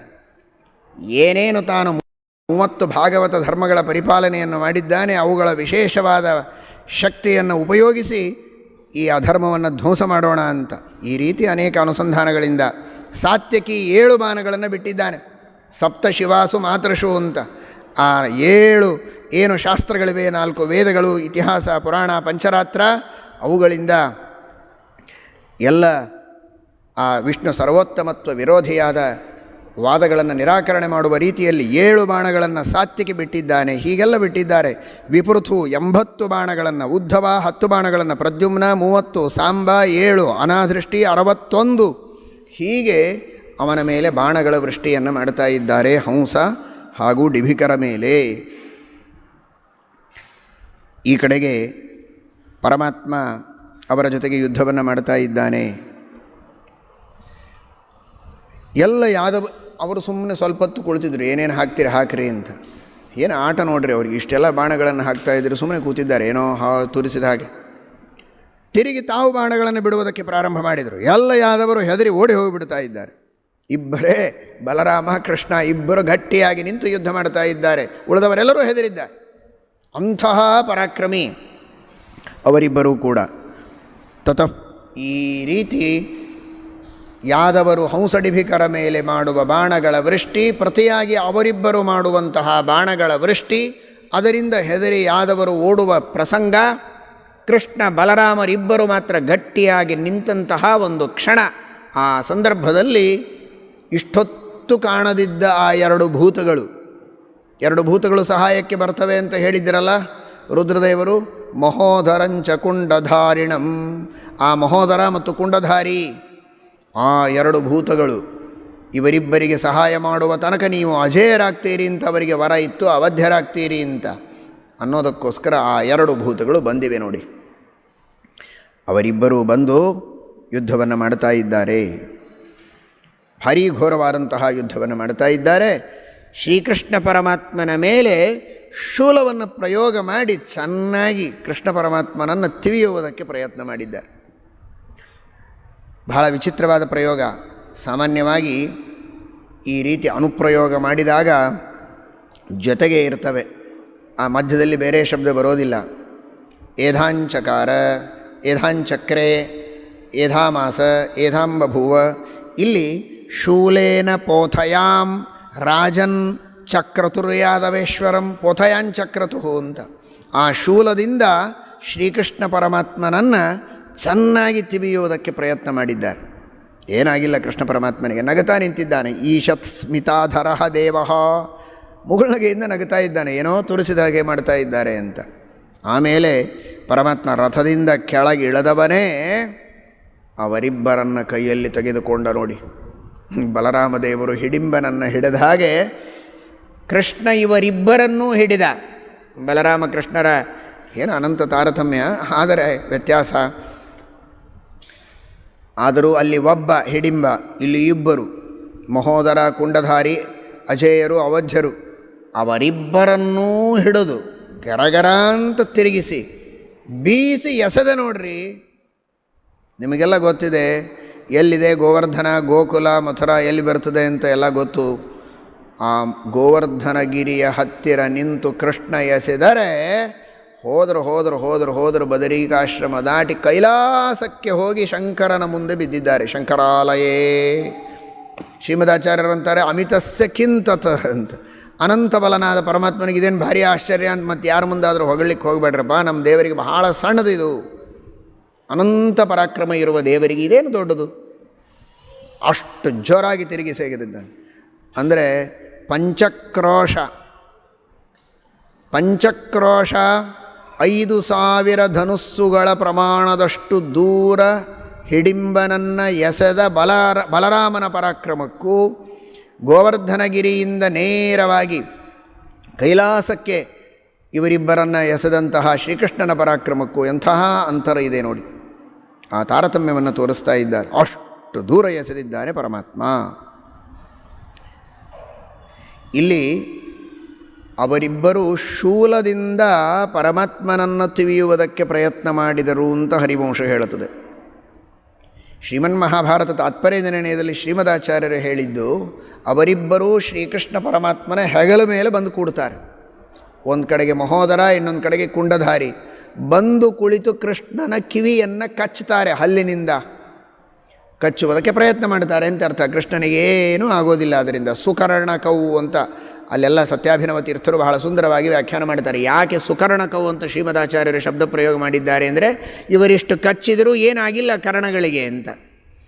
ಏನೂ ಗಾಯ ಇಲ್ಲ ಕೃಷ್ಣನಿಗೆ, ನಗನಗುತ್ತಾ ಇದ್ದಾನೆ. ಇವರೇನೋ ಹಲ್ಲುಗಳಿಂದ ಕಚ್ಚಬೇಕು ಅಂತ ಪ್ರಯತ್ನ ಮಾಡಿದರೂ ಆಗಲಿಲ್ಲ. ಆಯಿತಾ ನಿಮ್ಮ ಪ್ರಯತ್ನ ಅಂದ. ಹೀಗೆ ನೋಡಿಕೊಂಡ, ಹೀಗೆ ಹಾರಿಸಿದ ನೋಡಿ, ಎರಡೂ ಭುಜಗಳನ್ನು ಹಾರಿಸಿದರೆ ಹೋಗಿ ಕೈಲಾಸಕ್ಕೆ ಬಿದ್ದರು ಅಂತ ಶ್ರೀಮದಾಚಾರ್ಯರ ತಾತ್ಪರ್ಯ ನಿರ್ಣಯ. ಆದರೆ ಇಲ್ಲಿ ಮಾತ್ರ ಶೂಲದಿಂದ ಹೊಡೆಯುವ ಪ್ರಸಂಗದಲ್ಲಿ ತನ್ನ ಭುಜ ಪ್ರವೇಗದಿಂದ ಪರಮಾತ್ಮ 100 ಬಾರಿ ಅವರನ್ನು ತಿರುಗಿಸಿ ಎಸೆದ ಅಂತ ಹರಿವಂಶ ಹೇಳುತ್ತದೆ. ಇದರ ಅಭಿಪ್ರಾಯ,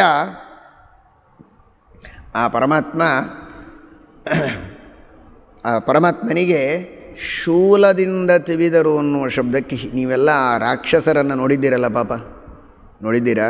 ಇಲ್ಲ, ಕೇಳಿದ್ದೀರಿ ಅಂತ ಕೇಳ್ತಾ ಇದ್ದೀರಿ. ವರ್ಣನೆ ಹೇಗಿರ್ತದೆ ಅವರ ಹಲ್ಲುಗಳು ಅಂತ. ಅಂತಹ ಕ್ರೂರವಾದಂತಹ ಹಲ್ಲುಗಳು, ಶೂಲದಂತೆ ಇರ್ತದೆ. ದೊಡ್ಡ ಸೈನಿಕರ ಗುಂಪನ್ನೇ ನುಂಗಬೇಕು ಅಂದರೆ ಅವರ ಬಾಯಿ, ಅವರ ಹಲ್ಲು ಹೇಗಿತ್ತು ಅಂತ ಊಹೆ ಮಾಡಿಕೊಳ್ಳಿ. ಹಾಗಾದರೆ ಅಂಥ ದೊಡ್ಡದಾದ ಶೂಲದಂತೆ ಉದ್ದಾದ ಹಲ್ಲುಗಳಿಂದ ಕೃಷ್ಣನನ್ನು ಕಚ್ಚುವುದಕ್ಕೆ ಪ್ರಯತ್ನ ಮಾಡಿದರು ಅಂತ ಹರಿವಂಶದ ಅರ್ಥ ಅನ್ನುವುದು ಶ್ರೀಮದಾಚಾರ್ಯರ ಅಭಿಪ್ರಾಯ. ಪ್ರಮಾಣಾಂತರಗಳಿಗೆ ಅನುಗುಣವಾಗಿ ಶ್ರೀಮದಾಚಾರ್ಯರು ಹಲ್ಲುಗಳಿಂದ ಕಚ್ಚಿದರು ಅಂತ ಏನು ಹೇಳ್ತಾರೋ, ಅದಂಶತಾಂ ಸುಕರ್ಣಕೌ ಸಮಸ್ತ ಯಾದವನ್ರಣೇ ವಿಧೂಯತೌ ಜನಾರ್ದನಂ ಉಪೇತ್ಯ ಚಾಂಸಗೌ ಹರೇರದಂಶತಾಂ ಸುಕರ್ಣಕೌ. ಅದರರ್ಥ ಶೂಲದಂತೆ ಚೂಪಾದ ಹಲ್ಲುಗಳಿಂದ ಪರಮಾತ್ಮನನ್ನು ಕಚ್ಚುವುದಕ್ಕೆ ಪ್ರಯತ್ನ ಮಾಡಿದರು ಅಂತ. ಪ್ರಯತ್ನ ಮಾಡಿದಾಗ ಪರಮಾತ್ಮ ಅವರನ್ನು ದೂರದಲ್ಲಿ ಎಸೆದ ಅಂತ. ಅದರ ಬಗ್ಗೆ ಸ್ಪಷ್ಟವಾಗಿ ಶ್ರೀಮದಾಚಾರ್ಯರೇನು ಹೆಗಲನ್ನೇ ಹಾರಿಸಿ ಎಸೆದ ಅಂತ ಇಲ್ಲದೇ ಇರೋದರಿಂದ ಹರಿವಂಶದಲ್ಲಿ ಹೇಳಿದ ಹಾಗೆ ಅವರನ್ನು ಕೆಳಗೆ ಹಾಕಿ ಕೈಯಿಂದ 100 ಬಾರಿ ತಿರುಗಿಸಿ ಎಸೆದ ಅಂತ ಹರಿವಂಶದಲ್ಲಿ ಹೇಳಿದ ಹಾಗೆ ಸ್ವೀಕಾರ ಮಾಡಿದರೆ ಯಾವುದೇ ವಿರೋಧ ಅಂತೂ ಇಲ್ಲ. ಆದರೆ ಕಚ್ಚಿದ ಶೂಲದಿಂದ ಕಚ್ಚಿದರು ಅಥವಾ ಶೂಲದಿಂದ ತಿವಿದರು ಅನ್ನುವುದಕ್ಕೆ ಬಂದ ವಿರೋಧವನ್ನು ಈ ರೀತಿ ನಾವು ಪರಿಹಾರ ಮಾಡಿಕೊಳ್ಳಬಹುದು ಅಂತ ಅರ್ಥ ಮಾಡಿಕೊಳ್ಳಬೇಕು. ಆ ರೀತಿ ಅವರನ್ನು ಎಸೆದಿದ್ದಾನೆ. ಪರಮಾತ್ಮ ಎಸೆದಾಗ ಅವರಲ್ಲಿ ಹೋಗಿ ಬಿದ್ದಿದ್ದಾರೆ. ಮುಂದೆ ಹಂಸನ ಜೊತೆಗೆ ಯುದ್ಧ ಪ್ರಾರಂಭವಾಗ್ತಾ ಇದೆ.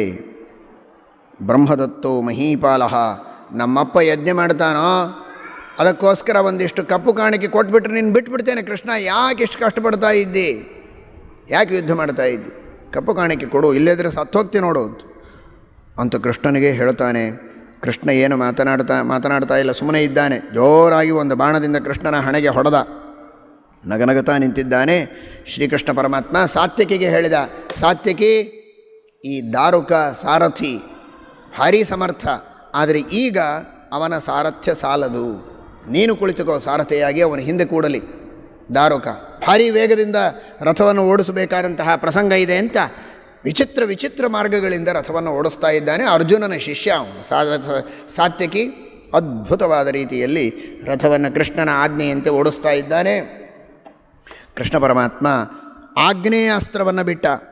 ಕೃಷ್ಣ ಆಗ್ನೇಯಾಸ್ತ್ರವನ್ನು ಬಿಟ್ಟರೆ ಅವನು ಅದಕ್ಕೆ ಪ್ರತಿಯಾಗಿ ವಾರುಣಾಸ್ತ್ರವನ್ನು ಬಿಡ್ತಾ ಇದ್ದಾನೆ. ಕೃಷ್ಣ ಅಂತಾನೆ, ನೋಡು, ನಾನೇನು ನಿನಗೆ ಶಸ್ತ್ರಾಸ್ತ್ರಗಳಿಂದ ಸಂಹಾರ ಮಾಡಬೇಕಾಗೇ ಇಲ್ಲ. ಎಂಥ ಮಹತ್ವದ ಮಾತನ್ನು ಹೇಳ್ತಾನೆ. ನೀನೇನು ಆ ದುರ್ವಾಸರೆ ಮೊದಲಾದಂತಹ 3,000 ಯತಿಗಳಿಗೆ ವಸ್ತ್ರಗಳನ್ನು ಹರಿದು ಪಾತ್ರಗಳನ್ನು ಮುರಿದು ನಾನಾ ರೀತಿಯ ನಿಂದೆಗಳನ್ನು ಮಾಡಿ ಅವರ ಸನ್ಯಾಸಾಶ್ರಮ ಧರ್ಮವನ್ನೇ ನಿಂದಿಸಿ ಅಪಚಾರ ಮಾಡಿದ್ದೀಯಲ್ಲ, ಆ ಪಾಪದಿಂದಲೇ ನೀನು ಸತ್ತೋಗ್ತೀಯ. ಅಂತಹ ಘೋರವಾದ ಪಾಪ ಇದೆ ನಿನಗೆ. ಅದರಿಂದ ನೀನು ದೊಡ್ಡ ಶಾಪವನ್ನು ಪಡೆದಿದ್ದೀಯ.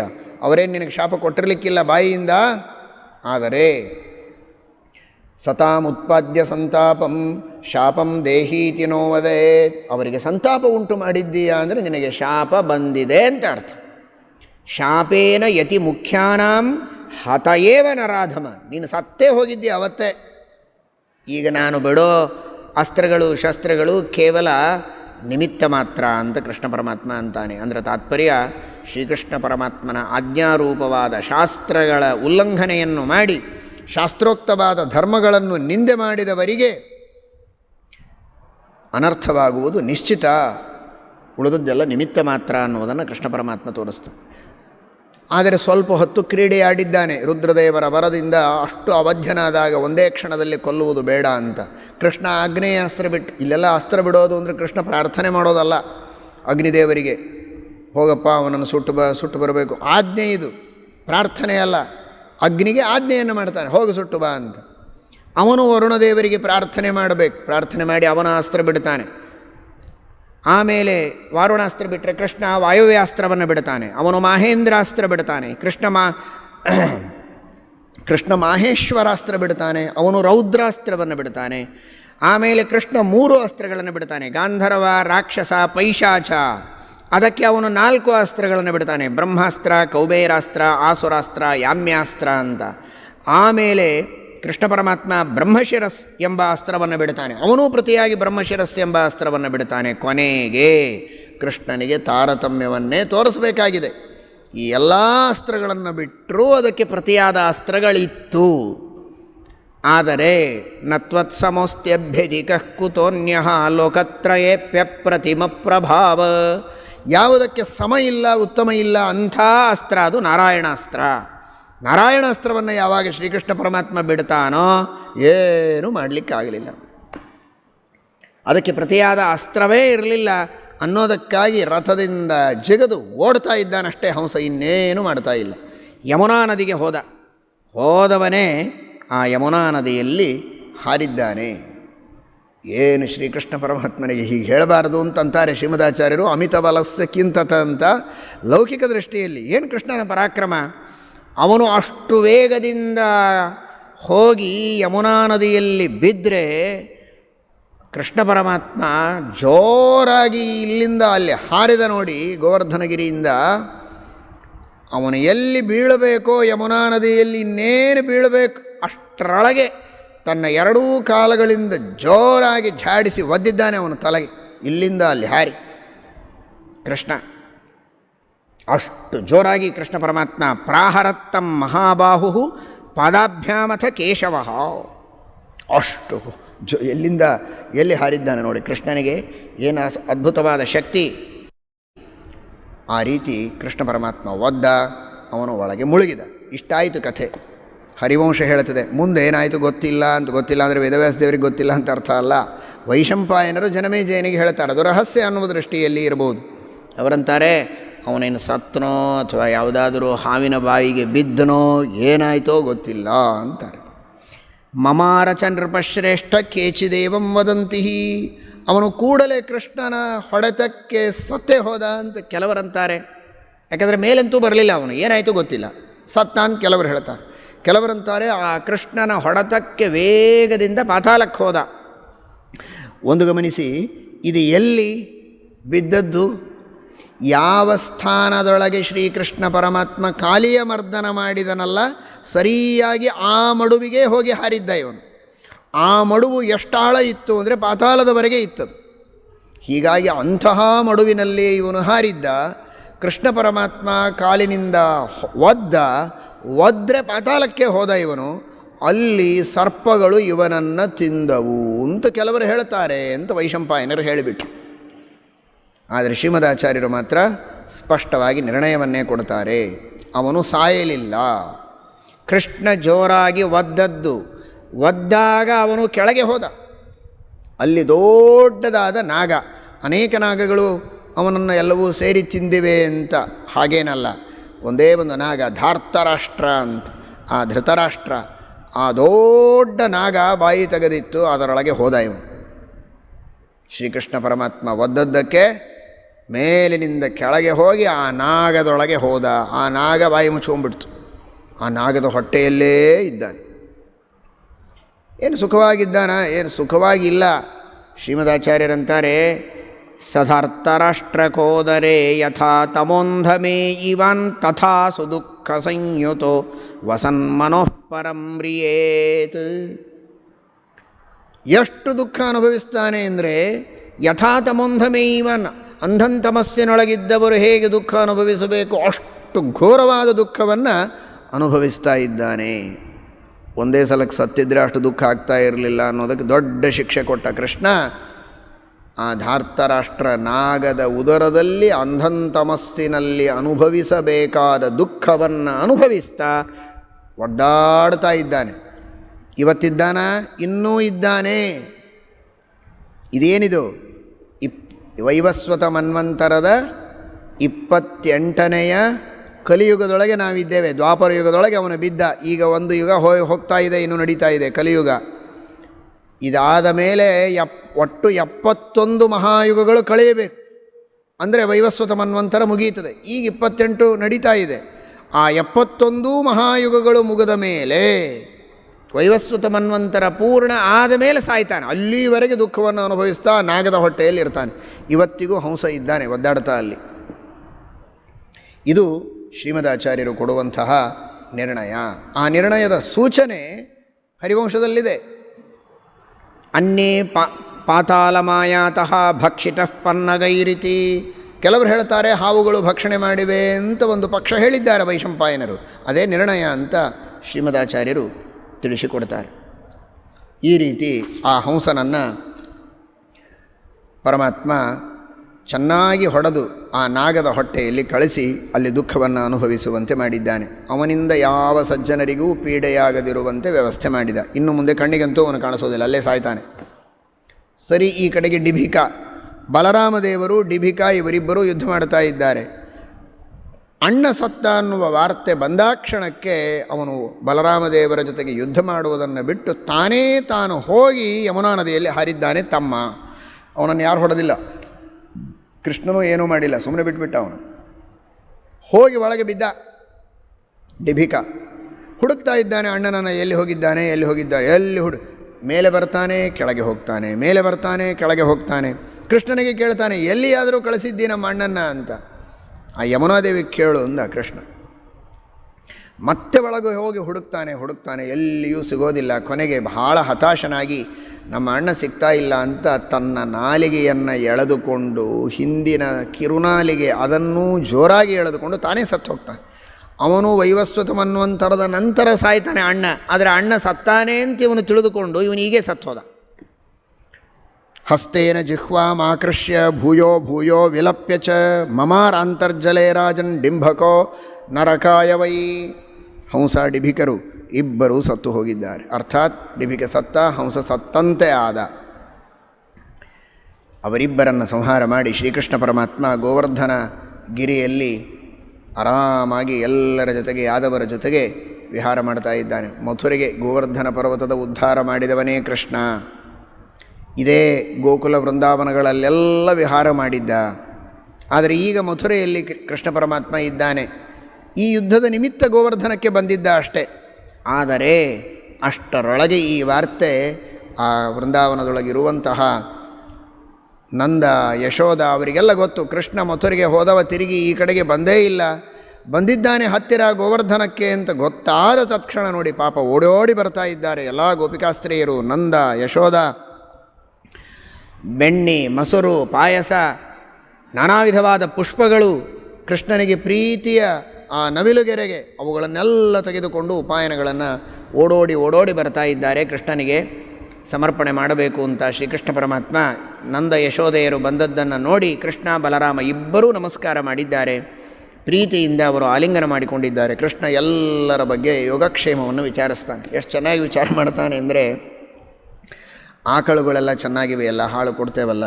ಅಪಿಗಾವಹ ಕ್ಷೀರವತ್ಯ, ಕರುಗಳು ಅತೀ ಪುಟ್ಟ ಕರುಗಳು, ಕೆಲವೇ ದಿನಗಳಲ್ಲಿ ಜನ್ಮ ತಾಳಿದ ವತ್ಸ ಥರ ಅವುಗಳು ಹೇಗಿವೆ, ಅವುಗಳಿಗೆಲ್ಲ ಕಟ್ಟೋದಕ್ಕೆ ಹಗ್ಗಗಳು ಚೆನ್ನಾಗಿವೆ. ಅಂದರೆ ಕೃಷ್ಣನಂತಹ ಸರ್ವೋತ್ತಮನಾದ ಪರಮಾತ್ಮನ ಬಾಯಿಯಲ್ಲಿ ಎಷ್ಟು ಸಣ್ಣ ಸಣ್ಣ ವಿಷಯಗಳನ್ನು ಕೇಳ್ತಾ ಇದ್ದಾನೆ ನೋಡಿ.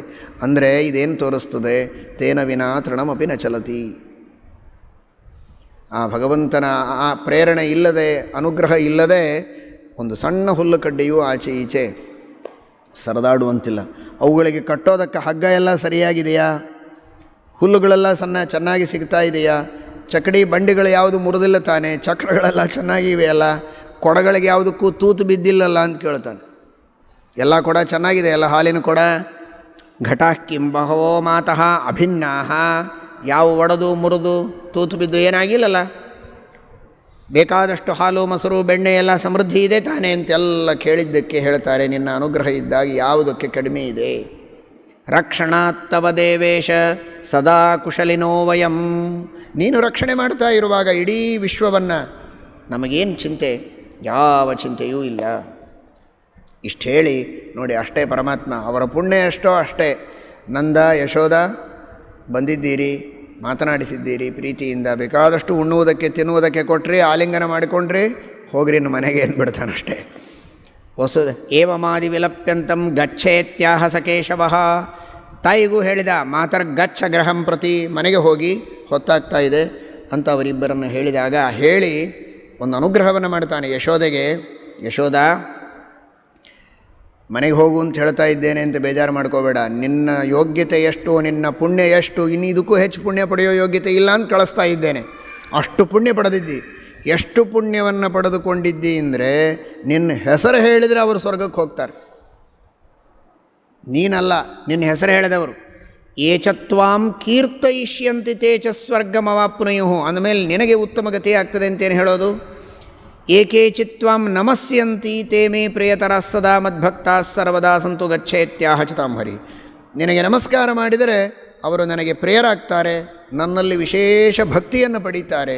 ಅಷ್ಟು ದೊಡ್ಡ ಒಂದು ಪುಣ್ಯದ ರಾಶಿಯನ್ನು ನೀನು ಪಡೆದುಕೊಂಡಿದ್ದಿ, ನನ್ನ ಅನುಗ್ರಹ ನಿನಗಾಗಿದೆ ಅಂತ ಅವಳಿಗೆ ಹೇಳಿ ಪರಮಾತ್ಮ ಕೊಟ್ಟು ಕಳಿಸ್ತಾ ಇದ್ದಾನೆ. ಈ ರೀತಿ ಈ ಶ್ರೀಕೃಷ್ಣ ಪರಮಾತ್ಮರು, ಶ್ರೀಕೃಷ್ಣ ಹಾಗೂ ಬಲರಾಮರು ಮಾಡಿದಂತಹ ಪರಾಕ್ರಮ ಹಾಗೂ ಈ ಯಶೋದೆಯರ ಸಮಾಗಮ, ಈ ಎಲ್ಲ ವಿಚಾರವನ್ನು ಯಾರು ಕೇಳ್ತಾರೋ, ಏತಚ್ಛೃಣುಯ ಅನ್ನಿತ್ಯಂ ಪಠೇದ್ವಾಪಿ ಸಮಾಹಿತಃ ಪುತ್ರವಾನ್ ಧನವಾಂಶ್ಚೈವ ಅಂತೆ ಮೋಕ್ಷಂಚ ಗಚ್ಚತಿ. ಇದನ್ನು ಯಾರು ಶ್ರವಣ ಮಾಡ್ತಾರೋ ಅವರಿಗೆ ಶ್ರೇಷ್ಠವಾದಂತಹ ಪುತ್ರಪ್ರಾಪ್ತಿ, ಧನಪ್ರಾಪ್ತಿ ಆಗ್ತದೆ. ಮುಖ್ಯವಾಗಿ ಪರಮಾತ್ಮನ ಸಾಕ್ಷಾತ್ಕಾರವಾಗಿ ತದ್ವಾರ ಮೋಕ್ಷವಾಗ್ತದೆ ಎಂಬುದಾಗಿ ತಿಳಿಸ್ತಾರೆ. ಆಮೇಲೆ ಆ ಪರಮಾತ್ಮ ಅಷ್ಟೇ ತನ್ನ ಕೆಲಸ ಮುಗಿಯಿತು, ಅಲ್ಲಿಂದ ಹೊರಟ, ಗೋವರ್ಧನದಿಂದ ಹೊರಟು ದ್ವಾರಕಾಪಟ್ಟಣಕ್ಕೆ ಬರ್ತಾ ಇದ್ದಾನೆ. ದ್ವಾರಕಾಪಟ್ಟಣಕ್ಕೆ ಬರುವಾಗ ಮಧ್ಯದಲ್ಲಿ ಪುಷ್ಕರದೊಳಗೆ ಯಾವ ಮುನಿಗಳಿಗೋಸ್ಕರ ಇಷ್ಟೆಲ್ಲ ಮಾಡಿದ್ದು ಹಂಸಡಿಭಿಕರ ಸಂಹಾರ, ಆ ಮುನಿಗಳನ್ನು ಮತ್ತೆ ಭೇಟಿಯಾಗ್ತಾನೆ. ಅಲ್ಲಿಂದಲೇ ಹೊರಟದ್ದಿವರು. ಅವರಿಗೆಲ್ಲ ಭೇಟಿಯಾಗಿ ವಿಶೇಷ ಅನುಗ್ರಹವನ್ನು ಮಾಡುತ್ತಾನೆ. ಅರ್ಘ್ಯಪಾದ್ಯಾದಿಗಳಿಂದ ಅವರೆಲ್ಲ ಪೂಜೆಯನ್ನು ಮಾಡಿ ಪರಮಾತ್ಮನನ್ನು ವರ್ಣನೆ ಮಾಡುತ್ತಾರೆ. ಪ್ರೋಚುರು ವಿಶ್ವೇಶ್ವರಂ ವಿಷ್ಣುಂ ಭೂತ ಭವ್ಯ ಭವತ್ ಪ್ರಭುಂ ಅತ್ಯದ್ಭುತಮಿದಂ ವಿಷ್ಣು ತವ ವೀರ್ಯಂ ಜನಾರ್ದನ. ನೀವು ತೋರಿಸಿದ ಪರಾಕ್ರಮ ಅತ್ಯದ್ಭುತ, ಇದು ಸಾಧ್ಯವೇ ಇಲ್ಲ ಬ್ರಹ್ಮರುದ್ರಾದಿಗಳ ವರದಿಂದ ಅವಧ್ಯರಾದಿ ಇವರೆಲ್ಲರನ್ನು ಸಂಹಾರ ಮಾಡುವುದು ಅಂತ ನಾವು ಅಂದ್ಕೊಂಡ್ರೆ ಅನಾಯಾಸವಾಗಿ ಎಲ್ಲರನ್ನು ಸಂಹಾರ ಮಾಡಿ ಈ ಅದ್ಭುತವಾದಂತಹ ವಿಕ್ರಮವನ್ನು ನೀವು ತೋರಿಸಿದ್ದು ನಮಗೆ ಬಹಳ ಆಶ್ಚರ್ಯವಾಗಿದೆ ಎಂಬುದಾಗಿ ಹೇಳ್ತಾ ಇದ್ದಾರೆ. ನಿಷ್ಕಲ್ಮಷಾ ಭವಿಷ್ಯಾಮಃ ತವ ಸಂಸ್ಮರಣಾದ್ಧರೆ ತ್ವಂ ಹಿ ಸರ್ವಸ್ಯ ದುಃಖಸ್ಯ ಹರ್ತಾ ತ್ವಾಂ ಧ್ಯಾಯತಾಂ ಸದಾ ತ್ವದನುಸ್ಮರಣಂ ಜಂತೋಃ ಸದಾ ಪುಣ್ಯಪ್ರದಂ ಪ್ರಭೋ ತ್ವಂ ಹಿ ನಃ ಸತತಂ ಧಾತಾ ವಿಧಾತಾ ತಪಸೋ ಹರೇ ತ್ವಮೋಂಕಾರೋ ವಷಟ್ಕಾರಸ್ತ್ವಂ ಯಜ್ಞಸ್ತ್ವಂ ಪಿತಾಮಹಃ. ನಿನ್ನ ಸ್ಮರಣೆಯಿಂದ ನಾವು ಪಾಪಗಳನ್ನು ಪರಿಹಾರ ಮಾಡಿಕೊಳ್ಳುತ್ತೇವೆ. ಸಕಲ ವೇದ ಪ್ರತಿಪಾದ್ಯ, ಓಂಕಾರಾದಿಗಳಿಂದ ಪ್ರತಿಪಾದ್ಯ, ಸಕಲ ಯಜ್ಞಗಳಲ್ಲಿ ಪೂಜ್ಯನಾದವನು ಅಂತಹ ನೀನು ನಮಗೆ ವಿಶೇಷವಾಗಿ ಅನುಗ್ರಹವನ್ನು ಮಾಡು ಎಂಬುದಾಗಿ ಆ ಎಲ್ಲ ಋಷಿಮುನಿಗಳು ಪರಮಾತ್ಮನಿಗೆ ಪ್ರಾರ್ಥನೆಯನ್ನು ಮಾಡಿದ್ದಾರೆ. ಈ ರೀತಿ ಆ ಭಗವಂತನ ಮಹಿಮೆಯನ್ನು ತಿಳಿಸಿಕೊಡ್ತಾರೆ ವೈಶಂಪಾಯನರು. ಜನಮೇಜಯ ಕೇಳ್ತಾನೆ, ಮಹಾಭಾರತದ ಶ್ರವಣ ಹಾಗೂ ಈ ಹರಿವಂಶದ ಶ್ರವಣವನ್ನು ಯಾವ ರೀತಿ ಮಾಡಬೇಕು ಅಂತ ಕೇಳಿದ್ದಕ್ಕೆ ಅವರು ಹೇಳ್ತಾರೆ,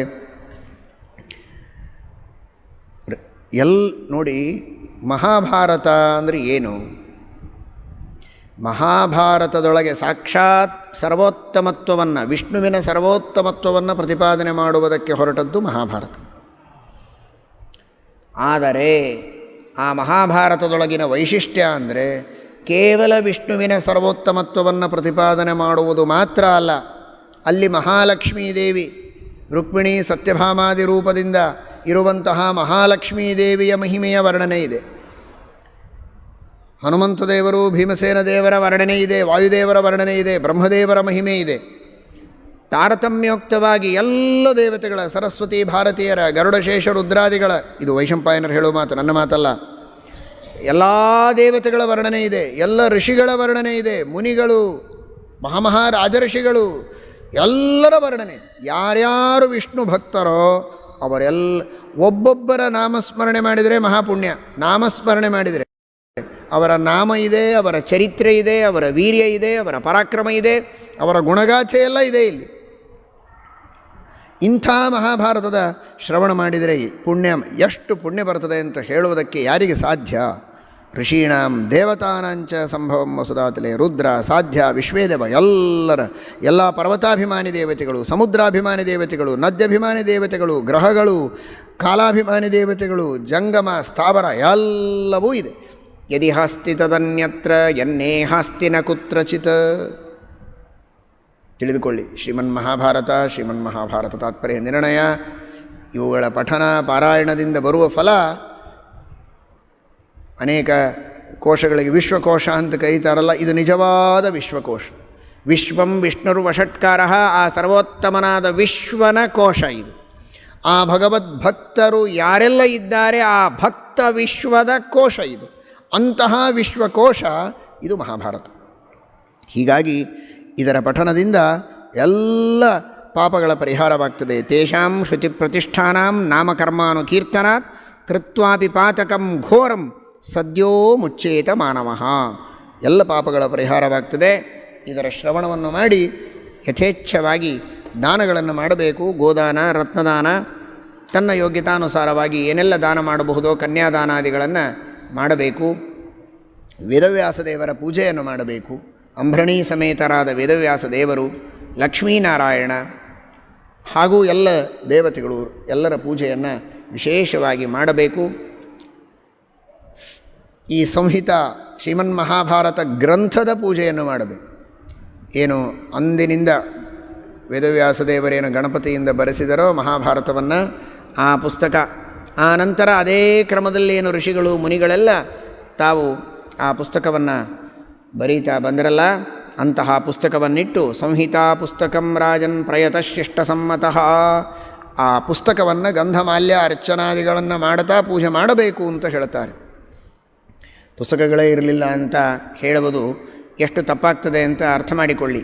ಇದಲ್ಲದೆ ಬೇಕಾದಷ್ಟು ವಸ್ತ್ರದಾನ, ಹಿರಣ್ಯದಾನ, ಗೋದಾನ, ತ್ರಿಫಲ ಸ್ವರ್ಣದಾನ, ಶಕ್ತಿ ಇದ್ದರೆ, ಇಲ್ಲದೇ ಇದ್ದರೆ ಯಥಾಶಕ್ತಿ ಸುವರ್ಣದಾನ, ಹೀಗೆಲ್ಲ ಮಾಡಿದರೆ ಅತಿರಾತ್ರ ಯಾಗವನ್ನು ಮಾಡಿದ ಫಲ, ದರ್ಶಪೂರ್ಣಮಾಸ ಯಾಗಾದಿಗಳನ್ನು ನಿರಂತರವಾಗಿ ಮಾಡಿದ್ದರ ಫಲ ಅವನಿಗೆ ಬರುತ್ತೆ. ಭಾರತಂ ಶೃಣುಯಾನ್ ಶ್ರೀಮದಾಚಾರ್ಯರು ಹೇಳ್ತಾರೆ,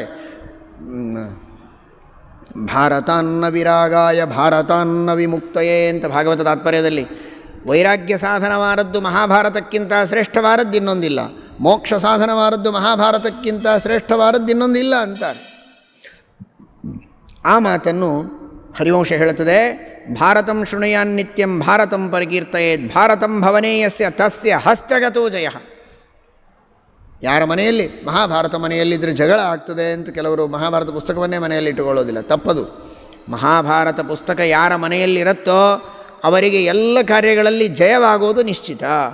ಭಾರತಂ ಪರಮಂ ಪುಣ್ಯಂ ಭಾರತೆ ವಿವಿಧ ಕಥಾ ಭಾರತಂ ಸೇವ್ಯತೆ ದೇವೈರ್ಭಾರತಂ ಪರಿಕೀರ್ತಯೇತ್ ಭಾರತಂ ಸರ್ವಶಾಸ್ತ್ರಾಣಾಂ ಉತ್ತಮಂ ಭರತರ್ಷಭ. ಶ್ರೀಮದಾಚಾರ್ಯರು ಹೇಳ್ತಾರೆ, ಭಾರತಂ ಸರ್ವಶಾಸ್ತ್ರೇಷು ಅಂತ, ನಿರ್ಣಯವಾದ ಸಕಲ ಶಾಸ್ತ್ರಗಳಲ್ಲಿ ಭಾರತ ಉತ್ತಮ ಅಂತ ಆ ಮಾತನ್ನು ಹರಿವಂಶ ತಿಳಿಸಿಕೊಡ್ತಾ ಇದೆ. ಭಾರತಾತ್ ಪ್ರಾಪ್ಯತೆ ಮೋಕ್ಷ. ಇಂತಹ ಭಾರತವನ್ನು ಚೆನ್ನಾಗಿ ಅಧ್ಯಯನ ಮಾಡಿದರೆ ಮೋಕ್ಷವಾಗೋದು ನಿಶ್ಚಿತ. ಭಾರತನ್ನ ವಿಮುಕ್ತಯೇ ಅಂತೇನು ಶ್ರೀಮದಾಚಾರ್ಯರು ಹೇಳ್ತಾರೋ, ಭಾರತಕ್ಕಿಂತಲೂ ಮುಕ್ತಿ ಸಾಧನವಾದದ್ದು ಇನ್ನೊಂದಿಲ್ಲ ಅಂತ ಆ ಮಾತನ್ನು ನಾವಿಲ್ಲಿ ಹರಿವಂಶದಲ್ಲಿ ಕಾಣುತ್ತೇವೆ. ಕೊನೆಗೆ ಮೇಲಿಂದ ಮೇಲೆ ಶ್ರೀಮದಾಚಾರ್ಯರು ಹೇಳುವಂತಹ ಮಾತು, ಸಕಲ ಶಾಸ್ತ್ರಗಳ ಮಹಾತಾತ್ಪರ್ಯ ಪರಮಾತ್ಮನ ಸರ್ವೋತ್ತಮತ್ವವನ್ನು ಪ್ರತಿಪಾದನೆ ಮಾಡುವುದರಲ್ಲಿ ಇದೆ ಎನ್ನುವುದನ್ನು ಎಷ್ಟು ಸ್ಪಷ್ಟವಾಗಿ ಹೇಳ್ತಾರೆ. ವೇದೇ ರಾಮಾಯಣೇ ಪುಣ್ಯೇ ಭಾರತೆ ಭರತರ್ಷಭ ಆದೌ ಚಾಂತೆ ಚ ಮಧ್ಯೆ ಚ ಹರಿಃ ಸರ್ವತ್ರ ಗೀಯತೆ. ಮಹಾಭಾರತ ಇದು ವಿಷ್ಣು ಸರ್ವೋತ್ತಮತ್ವವನ್ನು ಹೇಳೋದಿಲ್ಲ, ಬೇರೆ ದೇವತೆಗಳ ಉತ್ತಮತ್ವವನ್ನು ಹೇಳುತ್ತದೆ ಅಂತ ಎಷ್ಟೋ ಜನ ತಪ್ಪಾಗಿ ತಿಳಿದು ವ್ಯಾಖ್ಯಾನವನ್ನು ಮಾಡುತ್ತಾರೆ. ಆದರೆ ಮಹಾಭಾರತವೇ ತನ್ನ ಮಾತಿನ ವ್ಯಾಖ್ಯಾನವನ್ನು ತಾನೇ ಮಾಡುತ್ತದೆ. ವೇದೇ ರಾಮಾಯಣೇ ಪುಣ್ಯೇ ಭಾರತೆ ಭರತರ್ಷಭ ಆದೌ ಚ ಅಂತೆ ಚ ಮಧ್ಯೆ ಚ ಹರಿಃ ಸರ್ವತ್ರ ಗೀಯತೆ. ಹಾಗೇ ಪ್ರಾರಂಭವಾಗಿದೆ. ವಾಸುದೇವ ಕಥಾಮಿಮಾಂ, ನಾರಾಯಣನ ಕಥೆಯನ್ನು ಹೇಳುತ್ತೇನೆ ಅಂತ ಪ್ರಾರಂಭ ಮಾಡುತ್ತಾರೆ. ಕೊನೆಗೂ ಹಾಗೇ ಉಪಸಂಹಾರವನ್ನು ಮಾಡುತ್ತಾ ಆದಿ ಮಧ್ಯಾಂತದಲ್ಲಿ ಭಗವಂತನ ಮಹಿಮೆಯೇ ಪ್ರತಿಪಾದಿತವಾಗಿದೆ ಅಂತ ಮಹಾಭಾರತವೇ ಹೇಳ್ತಾ ಇದೆ. ಶ್ರೀಮದಾಚಾರ್ಯರು ಅದನ್ನು ತಾತ್ಪರ್ಯ ನಿರ್ಣಯದಲ್ಲಿ ತೋರಿಸಿಕೊಟ್ಟಿದ್ದಾರೆ. ಯಸ್ಯ ಪ್ರಸಾದಜೋ ಬ್ರಹ್ಮ ರುದ್ರಶ್ಚ ಕ್ರೋಧ ಸಂಭವ ಇತ್ಯಾದಿಯಾಗಿ ಭಗವಂತನ ಸರ್ವೋತ್ತಮತ್ವವನ್ನು, ಸರ್ವದೇವತಾ ನಿಯಾಮಕತ್ವವನ್ನು ಮಹಾಭಾರತದ ಕೊನೆಯಲ್ಲಿ, ಮಧ್ಯದಲ್ಲಿ ಮತ್ತಃ ಪರತರಂ ನಾನ್ಯತ್ ಕಿಂಚಿದಸ್ತಿ ಧನಂಜಯ ಇತ್ಯಾದಿಯಾಗಿ ಆದಿ ಮಧ್ಯಾಂತಗಳಲ್ಲಿ ಪದೇ ಪದೇ ಪದೇ ಪದೇ ಆ ಭಗವಂತನ ಮಹಿಮೆಯನ್ನು ಹೇಳಿದ್ದಾರೆ. ಯತ್ರ ವಿಷ್ಣು ಕಥಾ ದಿವ್ಯಾ ಶ್ರುತಯಶ್ಚ ಸನಾತನಾ ತಚ್ಶ್ರೋತವ್ಯಂ ಮನುಷ್ಯೇಣ ಪರಂಪದಮಿ. ಅಂತಹ ಭಗವಂತನ ಮಹಿಮೆಯನ್ನು ಎಲ್ಲಿ ವಿಶೇಷವಾಗಿ ಕೊಂಡಾದಿದ್ದಾರೆ ಅಂತಹ ಮಹಾಭಾರತವನ್ನು, ರಾಮಾಯಣವನ್ನು, ಪಂಚರಾತ್ರಗಳನ್ನು, ಸಾತ್ವಿಕ ಪುರಾಣಗಳನ್ನು ಕೇಳಬೇಕು ಸಜ್ಜನರು, ಪುನಃ ಪುನಃ ಕೇಳಬೇಕು. ಏತತ್ ಪವಿತ್ರಂ ಪರಮಂ ಏತದ್ ಧರ್ಮ ನಿದರ್ಶನಂ ಏತತ್ ಸರ್ವಗುಣೋಪೇತಂ ಶ್ರೋತವ್ಯಂ ಭೂತಿಮಿಚ್ಛತ. ಕ್ರಿಯತೆ ಸಾರ ಸಂಸಾರೇ ವಾಂಛಿತಸ್ಸೈವ ಕಾರಣಂ ಹರಿವಂಶಸ್ಯ ಶ್ರವಣಂ ಇತಿ ದ್ವೈಪಾಯನೋಬ್ರವೀತ್. ಅಸಾರವಾದ ಈ ಸಂಸಾರದೊಳಗೆ ಇದೊಂದು ದೊಡ್ಡ ಸಾರ ಅಂದರೆ ಅದು ಈ ಮಹಾಭಾರತ, ಅದರಲ್ಲಿಯೂ ಈ ಹರಿವಂಶ ಭಗವಂತನ ಮಹಿಮೆಯನ್ನು ಪ್ರತಿಪಾದನೆ ಮಾಡುವಂತಹ ಅದನ್ನು ಕೇಳಿದರೆ ಎಲ್ಲ ಇಷ್ಟಾರ್ಥಗಳ ಪ್ರಾಪ್ತಿಯಾಗ್ತದೆ. 1000 ಅಶ್ವಮೇಧ ಯಾಗಗಳು, 100 ವಾಜಪೇಯಿ ಯಾಗಗಳನ್ನು ಮಾಡಿದರೆ ಏನು ಫಲವೋ ಆ ಫಲವನ್ನು ಪಡೆಯಬಹುದು. ಅಜರಮರಮೇಕಂ ಧ್ಯೇಯಮಾದ್ಯಂತ ಶೂನ್ಯಂ ಸಗುಣಮಗುಣಮಾದ್ಯಂ ಸ್ಥೂಲಮತ್ಯಂತ ಸೂಕ್ಷ್ಮಂ ನಿರುಪಮಮನುಮೇಯಂ ಯೋಗಿನಾಂ ಜ್ಞಾನಗಮ್ಯಂ ತ್ರಿಭುವನ ಗುರುಮೀಶಂ ತ್ವಾಂ ಪ್ರಪನ್ನೋಸ್ಮಿ ವಿಷ್ಣು ಅಂತ ವೈಶಂಪಾಯನರು ಆ ವಿಷ್ಣುವಿಗೆ ಶರಣು ಹೋಗ್ತಾ ಇದ್ದಾರೆ. ಸತ್ವರಜಸ್ತಮೋ ಗುಣಗಳನ್ನು ಮೀರಿದಂತಹ ಜ್ಞಾನಾನಂದಾದಿ ಅನಂತ ಕಲ್ಯಾಣ ಗುಣ ಪರಿಪೂರ್ಣನಾದಂತಹ ಅತಿಸೂಕ್ಷ್ಮನಾದ, ಅತಿಸ್ಥೂಲನಾದ, ಸರ್ವತ್ರ ವ್ಯಾಪ್ತನಾದಂತಹ ನಿನಗೆ ನಾನು ಶರಣು ಬರ್ತಾ ಇದ್ದೇನೆ. ಸರ್ವಸ್ತರತು ದುರ್ಗಾಣಿ ಸರ್ವೋ ಭದ್ರಾಣಿ ಪಶ್ಯತು ಸರ್ವೇಷಾಂ ವಾಂಛಿತಾ ಅರ್ಥ ಭವಂತ್ವಸ್ಯ ಚ ಪಾರಣಾತ್. ಎಲ್ಲರೂ ಕಷ್ಟಗಳನ್ನು ದಾಟಲಿ, ಎಲ್ಲರೂ ಮಂಗಲವನ್ನು ಹೊಂದಲಿ, ಎಲ್ಲರ ಅಪೇಕ್ಷಿತಗಳು ಇಷ್ಟಾರ್ಥಗಳೆಲ್ಲ ಪೂರ್ಣವಾಗಲಿ, ಅವರವರಿಗೆ ಅಪೇಕ್ಷಿತವಾದ ಲೌಕಿಕವಾದ ಅರ್ಥಗಳೂ ಸರಿ, ಮುಖ್ಯವಾಗಿ ಆ ಭಗವಂತನ ಪ್ರಾಪ್ತಿಗೆ ಬೇಕಾದಂತಹ ಜ್ಞಾನ ಭಕ್ತಿ ವಿರಕ್ತಿಗಳು ಹಾಗೂ ಇನ್ನಿತರ ಏನೇನು ಸಾಧನೆಗಳು ಬೇಕೋ, ಸದ್ಗುರುಗಳ ಸಮಾಗಮ, ಸಚ್ಛಾಸ್ತ್ರಗಳ ಅಧ್ಯಯನ, ಈ ಎಲ್ಲ ಇಷ್ಟಾರ್ಥಗಳು ಕೂಡ ಪೂರ್ಣವಾಗಲಿ ಎಂಬುದಾಗಿ ಪ್ರಾರ್ಥನೆಯನ್ನು ವೈಶಂಪಾಯನರು ನಮ್ಮೆಲ್ಲರ ಪರವಾಗಿ ಪರಮಾತ್ಮನ ಪಾದಾರವಿಂದಗಳಲ್ಲಿ ಮಾಡುತ್ತಾ ಇದ್ದಾರೆ. ಜನಮೇಜಯ ಪುನಃ ಆ ಭಗವಂತನ ಮಹಾಮಹಿಮೆಯನ್ನು ಕೇಳುವುದಕ್ಕೆ ಪ್ರಶ್ನೆ ಮಾಡ್ತಾನೆ. ತ್ರಿಪುರಾಸುರರ ಸಂಹಾರವನ್ನು ರುದ್ರದೇವರು ಮಾಡಿ ತ್ರಿಪುರಾರಿ ಅಂತ ಪ್ರಸಿದ್ಧರಾದರು. ಅಂತಹ ತ್ರಿಪುರಾರಿಗಳಾದ ರುದ್ರದೇವರ ಮಹಿಮೆ, ಅವರಿಂದ ಆ ತ್ರಿಪುರಾಸುರ ಸಂಹಾರವನ್ನು ಮಾಡಿಸಿದ ಪರಮಾತ್ಮನ ಮಹಿಮೆಯನ್ನು ತಿಳಿಸಬೇಕು ಅಂತ ಹೇಳಿದಾಗ ಸಪ್ತಮಸ್ಕಂಧ ಭಾಗವತದಲ್ಲಿಯೂ ಈ ಕಥೆ ಬರ್ತದೆ. ನರಸಿಂಹಾವತಾರದ ನಂತರದಲ್ಲಿ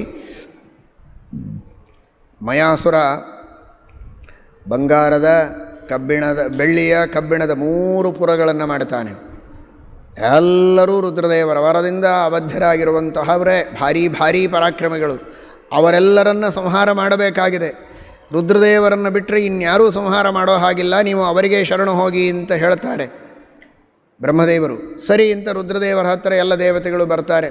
ಅವನು ಈ ದೇವಯಾನ ಪಿತೃಯಾನ ಅಂತಿರ್ತಾವಲ್ಲ, ಸಕಾಮ ಕರ್ಮವನ್ನು ಮಾಡುವಂಥವರಿಗೆ, ನಿಷ್ಕಾಮ ಕರ್ಮವನ್ನು ಮಾಡುವಂಥವರಿಗೆ ಯೋಗ್ಯವಾದಂತಹ ಏನು ಧೂಮಾದಿ ಮಾರ್ಗ, ಅರ್ಚರಾದಿ ಮಾರ್ಗಗಳು ಅಂತೀವಿ, ಆ ಎಲ್ಲ ಮಾರ್ಗಗಳನ್ನೇ ನಿರೋಧ ಮಾಡಿಬಿಟ್ಟಿದ್ರಂತೆ ಇವರು ತ್ರಿಪುರಾಸುರರು. ಸಜ್ಜನರ ಉದ್ಧಾರವಾಗೋದು ಹೇಗೆ, ಅವರವರಿಗೆ ಯೋಗ್ಯವಾದ ಗತಿಗಳನ್ನು ಹೊಂದೋದು ಹೇಗೆ, ಎಲ್ಲರೂ ಕೂಡ ಗತಿಹೀನರಾಗಿದ್ದಾರಲ್ಲ ಅಂತ ದೇವತೆಗಳು ಶರಣು ಹೋದರೆ ರುದ್ರದೇವರಿಗೆ ಕೇಳಿ ಅಂತ ಹೇಳಿದಾಗ ರುದ್ರದೇವರು ಬಂದಿದ್ದಾರೆ. ಭಾರೀ ಘೋರವಾದ ಯುದ್ಧವನ್ನು ಮಾಡಿ ರುದ್ರದೇವರು ಎಲ್ಲರನ್ನೂ ಸಂಹಾರ ಮಾಡಿದರು. ರುದ್ರದೇವರು ಸಂಹಾರ ಮಾಡಬೇಕು, ಮತ್ತೆ ಅವರೆಲ್ಲರನ್ನ ಮಯಾಸುರ ಒಂದು ರಸಾಯನದ ದೊಡ್ಡ ಬಾವಿಯನ್ನು ಮಾಡಿದ್ದ. ಅಲ್ಲಿ ಅವರನ್ನು ಎಸೆದು ಬಿಟ್ಟರೆ ಮತ್ತೆ ಎಲ್ಲರೂ ಬದುಕಿ ಬರ್ತಿದ್ರು. ಇವರು ಸಂಹಾರ ಮಾಡಬೇಕು, ಅವರು ಬದುಕಿ ಬರಬೇಕು. ಯಾವಾಗ ಮುಗಿಯೋದು ಯುದ್ಧ? ಇದು ಬಹಳ ದೊಡ್ಡ ಚಿಂತೆಯಾಗಿದೆ. ಆಗ ಪರಮಾತ್ಮ ತಾನು ಸ್ವತಃ ಆಕಳಿನ ರೂಪವನ್ನು ತೆಗೆದುಕೊಂಡಿದ್ದಾನೆ. ಬ್ರಹ್ಮದೇವರನ್ನು ಕರು ಮಾಡಿಕೊಂಡಿದ್ದಾನೆ. ಆ ಕರುವನ್ನು ಕರೆದುಕೊಂಡು ಆಕಳು ಹೋಗಿ ಆ ರಸಾಯನವನ್ನು ಯಾರೂ ತೆಗೆದುಕೊಂಡು ಹೋಗಬಾರದು ಅಂತ ರಕ್ಷಕರನ್ನು ಸುತ್ತಲೂ ನಿಲ್ಲಿಸಿದ್ದಾನೆ ಮಯಾಸುರ. ಅವರಿಗೆ ಏನೂ ಎಚ್ಚರ ಇಲ್ಲ, ಕಣ್ಣಿನಲ್ಲಿ ನೋಡ್ತಾ ಇದ್ದಾರೆ. ಎಚ್ಚರ ಇಲ್ಲ ಅಂದರೆ ಕಣ್ಣು ತೆಗೆದಿದ್ದಾರೆ, ನೋಡ್ತಾ ಇದ್ದಾರೆ. ಆಕಳು ಬಂತು, ರಸಾಯನವನ್ನು ಕುಡಿತಾ ಇದೆ, ಗೊತ್ತಾಗ್ತಾ ಇದೆ. ಆದರೆ ತಡೀಬೇಕು ಅನ್ನೋ ಬುದ್ಧಿ ಬರ್ತಾ ಇಲ್ಲ. ಧಿಯೋ ಯೋನಃ ಪ್ರಚೋದಯ. ಪರಮಾತ್ಮ ಸಂಪೂರ್ಣ ಬಾವಿ ಖಾಲಿ ಮಾಡಿದ, ಏನಿಲ್ಲ ಅಲ್ಲಿ ರಸಾಯನ, ಹೋಗಿಬಿಟ್ಟ, ಅದೃಶ್ಯನಾದ. ಆಮೇಲೆ ನೋಡ್ತಾರೆ, ಅಯ್ಯೋ ರಸಾಯನ ಇಲ್ಲ ಅಂತ. ಮಯಾಸುರ ಅಂದ, ನನ್ನ ಕೈ ಮೀರಿ ಹೋಯ್ತು. ಏನೋ ಕಷ್ಟಪಟ್ಟು ಶ್ರಮಪಟ್ಟು ಅದನ್ನು ತಯಾರು ಮಾಡಿದ್ದೆ, ಭಾರೀ ನನ್ನ ವಿದ್ಯೆಯನ್ನೆಲ್ಲ ಉಪಯೋಗಿಸಿ ರಸಾಯನವನ್ನು. ರಸಾಯನ ಇಲ್ಲ ಅಂದರೆ ಇನ್ನು ಸತ್ತವರನ್ನು ಬದುಕಿಸುವುದಕ್ಕೆ ನನಗೆ ಬೇರೆ ದಾರಿ ಇಲ್ಲ, ದೇವರ ಇಚ್ಛೆ, ಏನಾಗುತ್ತೋ ಆಗಲಿ ಇಂದ. ರುದ್ರದೇವರು ಯುದ್ಧವನ್ನು ಮಾಡ್ತಾ ಇದ್ದಾರೆ, ಎಲ್ಲರನ್ನು ಸಂಹಾರ ಮಾಡ್ತಾ ಇದ್ದಾರೆ. ಈ ಸಂದರ್ಭದಲ್ಲಿ ರುದ್ರದೇವರ ರಥ ಭೂಮಿಯಲ್ಲಿ ಸಿಕ್ಕೊಂಡು ಹೋಯ್ತು, ಆ ರಥನೇ ಮುಂದೆ ಹೋಗ್ತಾ ಇಲ್ಲ. ಆ ಸಂದರ್ಭದಲ್ಲಿ ನೋಡಿ, ಮತ್ತೆ ದೇವರೇ ಎತ್ತಾಗಿ ಬಂದ. ಇದು ಭಾಗವತದಲ್ಲಿ ಬಂದಿಲ್ಲ. ರಸಾಯನವನ್ನು ಕುಡಿದ ಕಥೆ ಹರಿವಂಶದಲ್ಲಿ ಬಂದಿಲ್ಲ. ಅಲ್ಲಿ ಆಕಳು, ಇಲ್ಲಿ ಎತ್ತಾಗಿ ಬಂದು ತನ್ನ ಎರಡೂ ಕೋಡುಗಳಿಂದ ಆ ಭೂಮಿಯಲ್ಲಿ ಸಿಕ್ಕ ರುದ್ರದೇವರ ರಥವನ್ನು ಎತ್ತಿ ಮೇಲೆ ನಿಲ್ಲಿಸ್ತಾನೆ ಪರಮಾತ್ಮ. ಆ ರಥ ಮುಂದೆ ಹೋಗುವುದಕ್ಕೆ ಅನುಕೂಲ ಮಾಡಿಕೊಡ್ತಾನೆ. ಅಷ್ಟು ಮಾತ್ರ ಅಲ್ಲ, ಶ್ರೀಮದ್ಭಾಗವತ ಹೇಳುತ್ತದೆ, ಪ್ರಾಥಮಿಕ ಯುದ್ಧಕ್ಕೆ ಸಂಬಂಧಪಟ್ಟ ಏನೇನಿತ್ತೋ ರಥ, ಕುದುರೆ, ಅಸ್ತ್ರ, ಧ್ವಜ, ಸಾರಥಿ, ಲಗಾಮು, ರಥದ ಚಕ್ರಗಳು, ಎಲ್ಲದರೊಳಗೂ ದೇವರು ತಾನು ಪ್ರವೇಶ ಮಾಡಿದ್ದಾನೆ. ಹೇಗೆ ಸಮುದ್ರ ಮಥನ ಕಾಲದಲ್ಲಿ ಎಲ್ಲ ಕಡೆಗೆ ಪ್ರವೇಶ ಮಾಡಿದ, ಹಾಗೆ ಎಲ್ಲ ಕಡೆಗೂ ತಾನು ಪ್ರವೇಶ ಮಾಡಿ ತನ್ನ ತೇಜಸ್ಸನ್ನಿಟ್ಟು ರುದ್ರದೇವರಿಂದ ಯುದ್ಧವನ್ನು ಮಾಡಿಸಿ ಅವರಿಗೆ ಗೆಲುವನ್ನು ತಂದುಕೊಟ್ಟು ತ್ರಿಪುರಾರಿ ಅನ್ನುವಂತಹ ದೊಡ್ಡ ಬಿರುದನ್ನು ಭಗವಂತ ಅವರಿಗೆ ಕರುಣಿಸಿದ. ಆ ರೀತಿ ನಮಗೆ ಆದಿದೈವಿಕ, ಆದಿಭೌತಿಕ, ಆಧ್ಯಾತ್ಮಿಕವಾದಂತಹ ಯಾವುದೇ ತರಹದ ತಾಪಗಳು ಬಂದರೂ ಆ ತಾಪತ್ರಯಗಳನ್ನು, ತ್ರಿಪುರರನ್ನು ರುದ್ರದೇವರಿಂದ ಸಂಹಾರ ಮಾಡಿಸಿದ ಪರಮಾತ್ಮ ತಾಪತ್ರಯಗಳಿಂದ ಒದ್ದಾಡುವಂತಹ ನಮ್ಮೆಲ್ಲರನ್ನೂ ಕೂಡ ಇದೇ ರೀತಿ ಆ ಭಗವಂತ ರಕ್ಷಣೆ ಮಾಡ್ತಾನೆ ಅಂತ ತಿಳಿಸಿಕೊಡ್ತಾರೆ. ಆ ತ್ರಿಪುರಾಸುರರನ್ನು ಸಂಹಾರ ಮಾಡಿದಾಗ ಎಲ್ಲರೂ ಮೊದಲು ರುದ್ರದೇವರನ್ನು ಸ್ತುತಿ ಮಾಡಿದರೆ ನಂತರದಲ್ಲಿ ಆ ರುದ್ರದೇವರಲ್ಲಿ ನಿಂತು ಸಂಹಾರ ಮಾಡಿಸಿದ ವಿಷ್ಣುವಿನ ಸ್ತುತಿಯನ್ನು ಮಾಡಿದ್ದಾರೆ. ವಿಷ್ಣುರೇವ ಮಹಾಯೋಗಿ ಯೋಗೇನ ಪ್ರಸ್ಮಯನ್ನಿವ ಸ್ತೂಯತೆ ಬ್ರಹ್ಮಸದೃಶೈ ಋಷಿಭಿ ಶಂಕರೇಣ ಚ. ರುದ್ರದೇವರು, ಋಷಿಗಳು, ಮುನಿಗಳು, ದೇವತೆಗಳು ಎಲ್ಲರೂ ಪರಮಾತ್ಮನನ್ನು ವಿಷ್ಣುವನ್ನು ಸ್ತೋತ್ರ ಮಾಡಿದ್ದಾರೆ. ನೀನೇ ಇಷ್ಟು ದೊಡ್ಡ ವಿಷಯವನ್ನು ರುದ್ರದೇವರಿಗೆ ತಂದುಕೊಟ್ಟಿದ್ದಿ ಮಹಾನುಭಾವ ಅಂತ. ಈ ರೀತಿ ಆ ಹರಿವಂಶದಲ್ಲಿ ಮೊದಲು ಆದಿಸೃಷ್ಟಿಯನ್ನು ಹೇಳಿ, ಭೂತಗಳ ಸೃಷ್ಟಿ, ಪೃಥುಚಕ್ರವರ್ತಿಯ ಚರಿತ್ರೆ, ಮನುಗಳ ಚರಿತ್ರೆ, ವೈವಸ್ವತ ಮನುವಿನ ವಂಶ, ಧುಂಧುಮಾರನನ್ನು ಕುವಲಾಶ್ವನ ಮೂಲಕ ದೇವರು ಸಂಹಾರ ಮಾಡಿಸಿದ್ದು, ಗಾಲವರ ಉತ್ಪತ್ತಿ, ಇಕ್ಷ್ವಾಕು ವಂಶ, ಪಿತೃಕಲ್ಪ, ಸೋಮಬುಧರ ಉತ್ಪತ್ತಿ, ಅಮಾವಸುವಿನ ವಂಶ, ಇಂದ್ರದೇವರ ವಿಶೇಷವಾಗಿರುವಂತಹ ಪ್ರತಿಷ್ಠೆ, ದಿವೋದಾಸನ ಪ್ರತಿಷ್ಠೆ, ತ್ರಿಶಂಕುವಿನ ಚರಿತ್ರೆ, ಯಯಾತಿ, ಪುರುವಂಶ, ಹೀಗೆಲ್ಲ ಹೇಳ್ತಾ ಶ್ರೀಕೃಷ್ಣ ಪರಮಾತ್ಮನ ಆ ಸ್ಯಮಂತಕಮಣಿಯನ್ನು ಅಪಹಾರ ಮಾಡಿದ್ದರ ಅಪವಾದವನ್ನು ಪರಿಹಾರ ಮಾಡಿಕೊಂಡದ್ದು, ತಾರಕಾಮಯ ಯುದ್ಧ, ಹಾಗೂ ದುರ್ಗಾದೇವಿ ಆ ಕಾಲನೇಮಿ ಹಾಗೂ ಬ್ರಹ್ಮದೇವರ ಎಲ್ಲರ ಮಾತನ್ನು ಅವಧ್ಯರಾಗಿರಿ ಅಂತ ವರವನ್ನು ಬ್ರಹ್ಮದೇವರು ಕೊಟ್ಟಿರ್ತಾರೆ. ಕಾಲನೇಮಿ ಯಾರವನು, ನಾನಿರು ಹಿರಣ್ಯಕಶಿಪು, ನಿಮ್ಮ ತಂದೆಯಿಂದಲೇ ನೀವು ಸಾಯಬೇಕು ಅಂತ ಶಾಪ ಕೊಟ್ಟದ್ದು. ಅವುಗಳನ್ನೆಲ್ಲ ಯೋಗನಿದ್ರೆ ದುರ್ಗಾದೇವಿ ಹೇಗೆ ಯೋಜನೆ ಮಾಡಿದಳು ಅನ್ನುವುದು, ದೇವತೆಗಳೆಲ್ಲ ಅಂಶಾವತಾರ ಮಾಡಿದ ಕಥೆ ಹೀಗೆ ಹರಿವಂಶ ಪರ್ವದಲ್ಲಿ ಹೇಳಿ, ವಿಷ್ಣು ಪರ್ವದಲ್ಲಿ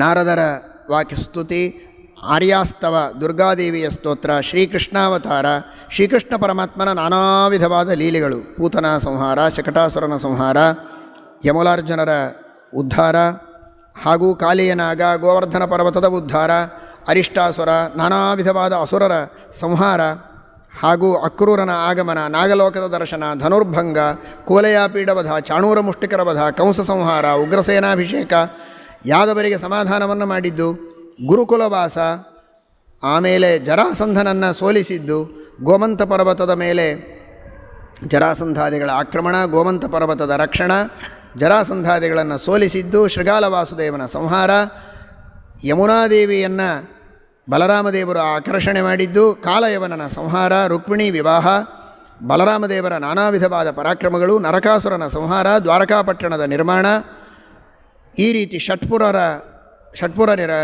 ಅಲ್ಲಿರುವಂತಹ ಅಸುರರ ಸಂಹಾರ, ಸಮುದ್ರದಲ್ಲಿ ಯಾತ್ರೆ, ಅಲ್ಲಿ ವಿವಿಧ ವಿಚಿತ್ರವಾದಂತಹ ಕ್ರೀಡೆಗಳು, ಇವುಗಳೆಲ್ಲವನ್ನು ವಿಷ್ಣು ಪರ್ವದಲ್ಲಿ ವರ್ಣನೆ ಮಾಡಿದ್ದಾರೆ. ಭವಿಷ್ಯ ಪರ್ವದಲ್ಲಿ ನಾನಾ ವಿಧವಾದಂತಹ ಪರಮಾತ್ಮನ ವರಾಹಾವತಾರ, ನರಸಿಂಹಾವತಾರ, ವಾಮನಾವತಾರದ ವರ್ಣನೆ, ಕೃಷ್ಣನ ಕೈಲಾಸ ಯಾತ್ರೆ, ಪೌಂಡ್ರಕನ ವಧ, ಹಂಸಡಿಭಿಕರ ವಧ, ತ್ರಿಪುರಾಸುರರ ಸಂಹಾರ, ಇಷ್ಟೆಲ್ಲವನ್ನು ಈ ಹರಿವಂಶದಲ್ಲಿ ಹೇಳಿದ್ದಾರೆ ಅಂತ ಕೊನೆ ಹಿಂದಿನ ಅಧ್ಯಾಯದಲ್ಲಿ ಹರಿವಂಶ ವೃತ್ತಾಂತಗಳ ಸಂಗ್ರಹವನ್ನು ಒಂದು ಅಧ್ಯಾಯದಿಂದ ವೈಶಂಪಾಯನರು ತಿಳಿಸಿಕೊಟ್ಟಿದ್ದಾರೆ. ಅಂದರೆ ಏನೆಲ್ಲ ತಾವು ಶ್ರವಣ ಮಾಡಿರ್ತಾರೋ ಅದನ್ನು ಪುನಃ ನೆನಪಿಗೆ ತಂದುಕೊಂಡು ಸಂಕ್ಷೇಪ ವಿಸ್ತಾರಾಭ್ಯಾಂಚ ಕಥಯಂತೆ ಮನೀಷಿಣಃ ಬಹುವಾರ ಸ್ಮೃತೇಸ್ತಸ್ಯ ಫಲಬಾಹುಲ್ಯ ಕಾರಣಾತಂತ ಸಂಕ್ಷೇಪವಾಗಿ ವೈಶಂಪಾಯನರು ಆ ಎಲ್ಲ ವೃತ್ತಾಂತವನ್ನು ಜನಮೇಜಯನಿಗೆ ಮತ್ತೆ ನೆನಪು ಮಾಡಿಕೊಟ್ಟಿದ್ದಾರೆ. ಆಮೇಲೆ ಹೇಳ್ತಾರೆ, ಕಾಯಿಕ, ವಾಚಿಕ, ಮಾನಸಿಕವಾದ ಎಲ್ಲ ಪಾಪಗಳು ಕೂಡ ಈ ಹರಿವಂಶದ ಶ್ರವಣದಿಂದ ಪರಿಹಾರವಾಗ್ತದೆ. ಅಷ್ಟಾದಶ ಪುರಾಣಾನಾಂ ಶ್ರವಣಾದ್ಯತ್ಫಲಂ ಭವೇತ್ ತತ್ಫಲಂ ಸಮವಾಪ್ನೋತಿ ವೈಷ್ಣವೋ ನಾತ್ರ ಸಂಶಯ. 18 ಪುರಾಣಗಳನ್ನು ಶ್ರವಣ ಮಾಡಿದರೆ ಏನು ಫಲವೋ ಅದು ಹರಿವಂಶ ಪುರಾಣದ ಶ್ರವಣದಿಂದ ಬರ್ತದೆ. ಒಂದು ಅರ್ಧ ಶ್ಲೋಕ ಹೇಳಿದರೂ ಸಾಕು. ಶ್ಲೋಕಾರ್ಧಂ ಶ್ಲೋಕಪಾದಂ ವಾ ಹರಿವಂಶ ಸಮುದ್ಭವಂ ಶೃಣ್ವಂತಿ ಶ್ರದ್ಧೆಯ ಯುಕ್ತಾ ವೈಷ್ಣವಂ ಪದಮಾಪ್ನುಯು. ಅಷ್ಟು ಒಂದು ಅರ್ಧ ಶ್ಲೋಕ, ಒಂದು ಪಾದ ಶ್ಲೋಕ ಕೇಳಿದರೂ ಪರಮಾತ್ಮನ ಅನುಗ್ರಹವಾಗ್ತದೆ, ಅವನ ಸಾನ್ನಿಧ್ಯ ಪ್ರಾಪ್ತವಾಗ್ತದೆ. ಅಂದರೆ ಸಮಗ್ರ ಹರಿವಂಶವನ್ನು ಶ್ರವಣ ಮಾಡಿದರೆ ಎಷ್ಟು ಪುಣ್ಯ ಬರ್ತದೆ ಅಂತ ಹೇಳುವುದಕ್ಕೆ ಸಾಧ್ಯ ಇಲ್ಲ. ಇದನ್ನು ಕೇಳೋದು ಬಹಳ ಕಷ್ಟ ಅಂತಾರೆ. ಇಡೀ ಜಂಬೂದ್ವೀಪದೊಳಗೆ ಜಂಬೂದ್ವೀಪಂ ಸಮಾಶ್ರಿತ್ಯ ಶ್ರೋತಾರೋ ದುರ್ಲಭಃ ಕಲವು. ಕೆಲವರೇ ಶ್ರವಣ ಮಾಡಬಹುದು, ಬಹಳ ಜನರಿಗೆ ಇದನ್ನು ಶ್ರವಣ ಮಾಡುವ ಭಾಗ್ಯವೂ ಸಿಗೋದಿಲ್ಲ. ಸ್ತ್ರೀಭಿಶ್ಚ ಪುತ್ರಕಾಮಾಭಿ ಶ್ರೋತವ್ಯಂ ವೈಷ್ಣವಂ ಯಶಃ ದಕ್ಷಿಣ ಛಾತ್ರದೇಯ ವೈ ನಿಷ್ಕತ್ರಯ ಸುವರ್ಣಕಂ. ವಿಶೇಷವಾಗಿ ಪುತ್ರರ ಅಪೇಕ್ಷೆ ಇರುವಂತಹ ಸ್ತ್ರೀಯರು ಇದನ್ನು ಶ್ರವಣ ಮಾಡಬೇಕು. ಶ್ರವಣ ಭಕ್ತಿಯಿಂದ ಶ್ರವಣ ಮಾಡಿ ವಿಶೇಷವಾಗಿ ದಾನ ಧರ್ಮಾದಿಗಳನ್ನು, ನಾನಾ ವಿಧವಾದ ಆಭರಣಾದಿಗಳನ್ನೆಲ್ಲ ತಮ್ಮ ಶಕ್ತಿಯನುಸಾರವಾಗಿ ದಾನವನ್ನು ಮಾಡಬೇಕು. ಶೃಣೋತಿ ಶ್ರಾವಯೇದ್ವಾಪಿ ಹರಿವಂಶೇತಿ ಯೋ ನರಃ ಸರ್ವಥಾ ಪಾಪನಿರ್ಮುಕ್ತೋ ವೈಷ್ಣವಂ ಪದಮಾಪ್ನುಯಾತ್ ಪಿತॄನುದ್ಧರತೆ ಸರ್ವಾನೇಕಾದಶ ಸಮುದ್ಭವಾನ್ ಆತ್ಮಾನಂ ಸಸುತಂಚೈವ ಸ್ತ್ರೀಯಂಚ. ತಾನು ಮಾತ್ರ ಉದ್ಧಾರ ಹೊಂದುವುದಲ್ಲ, ತಮ್ಮ ಪಿತೃಗಳ ಉದ್ಧಾರವಾಗ್ತದೆ, ಮಕ್ಕಳ ಉದ್ಧಾರ, ಎಲ್ಲರನ್ನೂ ಉದ್ಧಾರ ಮಾಡಿ ತಾನೂ ಉದ್ಧಾರವನ್ನು ಹೊಂದುತ್ತಾನೆ ಶ್ರವಣ ಮಾಡಿದಂತಹ ವ್ಯಕ್ತಿ. ದಶಾಂಶ ಹೋಮವನ್ನು ಕೂಡ ಮಾಡಬೇಕು. ಯಸ್ಯ ಸ್ಮರಣ ಮಾತ್ರೇಣ ಸರ್ವಪಾಪೈ ಪ್ರಮುಚ್ಯತೆ ಅಪುತ್ರ ಪುತ್ರಮಾಪ್ನೋತಿ ಅಧನೋ ಧನಮಾಪ್ನುಯ. ಹರಿವಂಶದ ಸ್ಮರಣೆ ಮಾಡುವ ಮಾತ್ರದಿಂದಲೂ ಪುತ್ರ ಪ್ರಾಪ್ತಿಯಾಗ್ತದೆ, ಧನಪ್ರಾಪ್ತಿಯಾಗ್ತದೆ. ಅಶ್ವಮೇಧಾದಿ ಯಾಗಗಳನ್ನು ಮಾಡಿದ್ದರ ಫಲ ಅವನಿಗೆ ಸಿಗತ್ತೆ. ಬ್ರಹ್ಮಹತ್ಯಾದಿಗಳನ್ನು ಮಾಡಿದ ಪಾಪಗಳೆಲ್ಲ ಪರಿಹಾರವಾಗ್ತದೆ. ಬ್ರಹ್ಮ ಭ್ರೂಣ ಗೋಘ್ನ ಸುರಾಪೋ ಗುರುತಲ್ಪಕ ಸಕೃತ್ ಪುರಾಣ ಶ್ರವಣಾತ್ ಪೂತೋ ಭವತಿ ನಾನ್ಯಥಾ ಅಂತ ಇದರ ಫಲಶ್ರುತಿಯನ್ನು ಹೇಳಿ ಕೊನೆಗೆ ಹೇಳ್ತಾರೆ, ಇದಮ್ಮಯಾತೆ ಪರಿಕೀರ್ತಿತಂ ಮಹತ್ ಶ್ರೀಕೃಷ್ಣ ಮಾಹಾತ್ಮ್ಯಮಪಾರಮದ್ಭುತಂ ಶೃಣ್ವನ್ ಪಠನ್ನಾಶು ಸಮಪ್ನುಯಾತ್ ಫಲಂ ಯಚ್ಚಾಪಿ ಲೋಕೇಶು ಸುದುರ್ಲಭಂ ಮಹತ್. ಈ ಶ್ರೀಕೃಷ್ಣ ಪರಮಾತ್ಮನ ಮಹಾತ್ಮ್ಯವನ್ನೇನು ಹರಿವಂಶದ ಮೂಲಕ ನಾನು ತಿಳಿಸಿಕೊಟ್ಟಿದ್ದೇನೆ, ಇದರ ಶ್ರವಣ ಮಾಡಿದರೂ ಪಠನ ಮಾಡಿದರೂ ಕೂಡ ಅತ್ಯುತ್ತಮವಾಗಿರುವಂತಹ ಆ ಭಗವಂತನ ಪದ, ಆ ಪರಮಾತ್ಮನ ಸ್ಥಾನ ಅವನಿಗೆ ಸಿಗತ್ತೆ. ಉತ್ತಮವಾದ ಜ್ಞಾನ ಲಾಭವಾಗಿ ಜ್ಞಾನದ್ವಾರ ಆ ಭಗವಂತನ ಪದದ ಪ್ರಾಪ್ತಿಯಾಗ್ತದೆ ಎಂಬ ಮಾತನ್ನು ವೈಶಂಪಾಯನರು ತಿಳಿಸ್ತಾ ಇದ್ದಾರೆ. ವೇದವ್ಯಾಸದೇವರು ಈ ಹರಿವಂಶದ ಅದ್ಭುತವಾದ ಮಹಿಮೆಯನ್ನು ವರ್ಣನೆ ಮಾಡುತ್ತಾರೆ. ಇಂತಹ ನಿರ್ಣಯವಾದ ಸಕಲ ಶಾಸ್ತ್ರಗಳಲ್ಲಿ ಅತ್ಯುತ್ತಮವಾದಂತಹ ಶ್ರೀಮನ್ ಮಹಾಭಾರತ, ಅದರಲ್ಲಿ ಬರುವಂತಹ ಈ ಹರಿವಂಶ ಖಿಲಭಾಗ ಅತಿಶ್ರೇಷ್ಠವಾದ ಆ ಪರಮಾತ್ಮನ ದಿವ್ಯವಾದ ಮಹಿಮೆಗಳನ್ನು ವರ್ಣನೆ ಮಾಡುತ್ತದೆ. ಮಹಾಭಾರತದ ಎಲ್ಲ ಪರ್ವಗಳಲ್ಲಿಯೂ ಅದ್ಭುತವಾದ ಪರಮಾತ್ಮನ ಮಹಿಮೆ ಇದ್ದೇ ಇದೆ. ಅದರಲ್ಲಿಯೂ ವಿಶೇಷವಾಗಿ ಹರಿವಂಶದೊಳಗೆ ವಿಷ್ಣುವಿನ ಮಹಿಮೆಯನ್ನೇ ಹೇಳುವುದಕ್ಕೆ ಹೊರಟಂತಹ ವಿಶೇಷವಾದ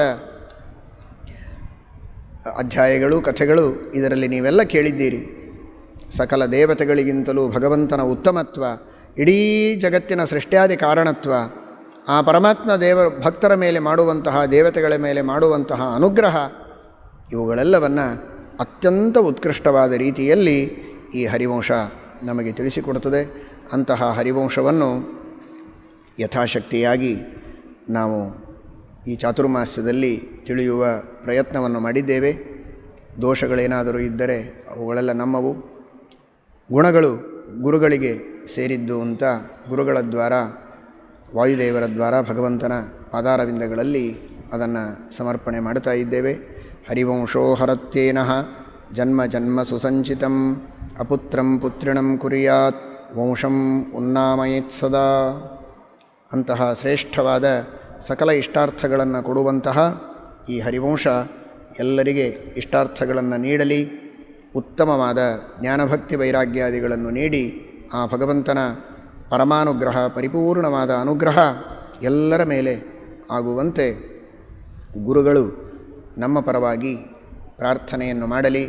ಎಲ್ಲ ಗುರು ಪರಂಪರೆ, ತತ್ವಾಭಿಮಾನಿ ದೇವತೆಗಳು, ಶ್ರೀಮದಾನಂದ ತೀರ್ಥ ಭಗವತ್ಪಾದಾಚಾರ್ಯರು, ಅವರಲ್ಲಿ ಅಂತರ್ಯಾಮಿಯಾದ ಶ್ರೀಮನ್ ಮೂಲರಾಮ ದಿಗ್ವಿಜಯರಾಮ ವೇದವ್ಯಾಸದೇವರು, ವಂಶರಾಮದೇವರು, ಪ್ರಸನ್ನ ವಿಠ್ಠಲ ದೇವರು ಪ್ರಸನ್ನರಾಗಿ ನಮಗೆಲ್ಲ ಉತ್ತಮವಾದಂತಹ ಅನುಗ್ರಹವನ್ನು ಮಾಡಲಿ ಎಂಬುದಾಗಿ ಪ್ರಾರ್ಥನೆಯನ್ನು ಮಾಡೋಣ.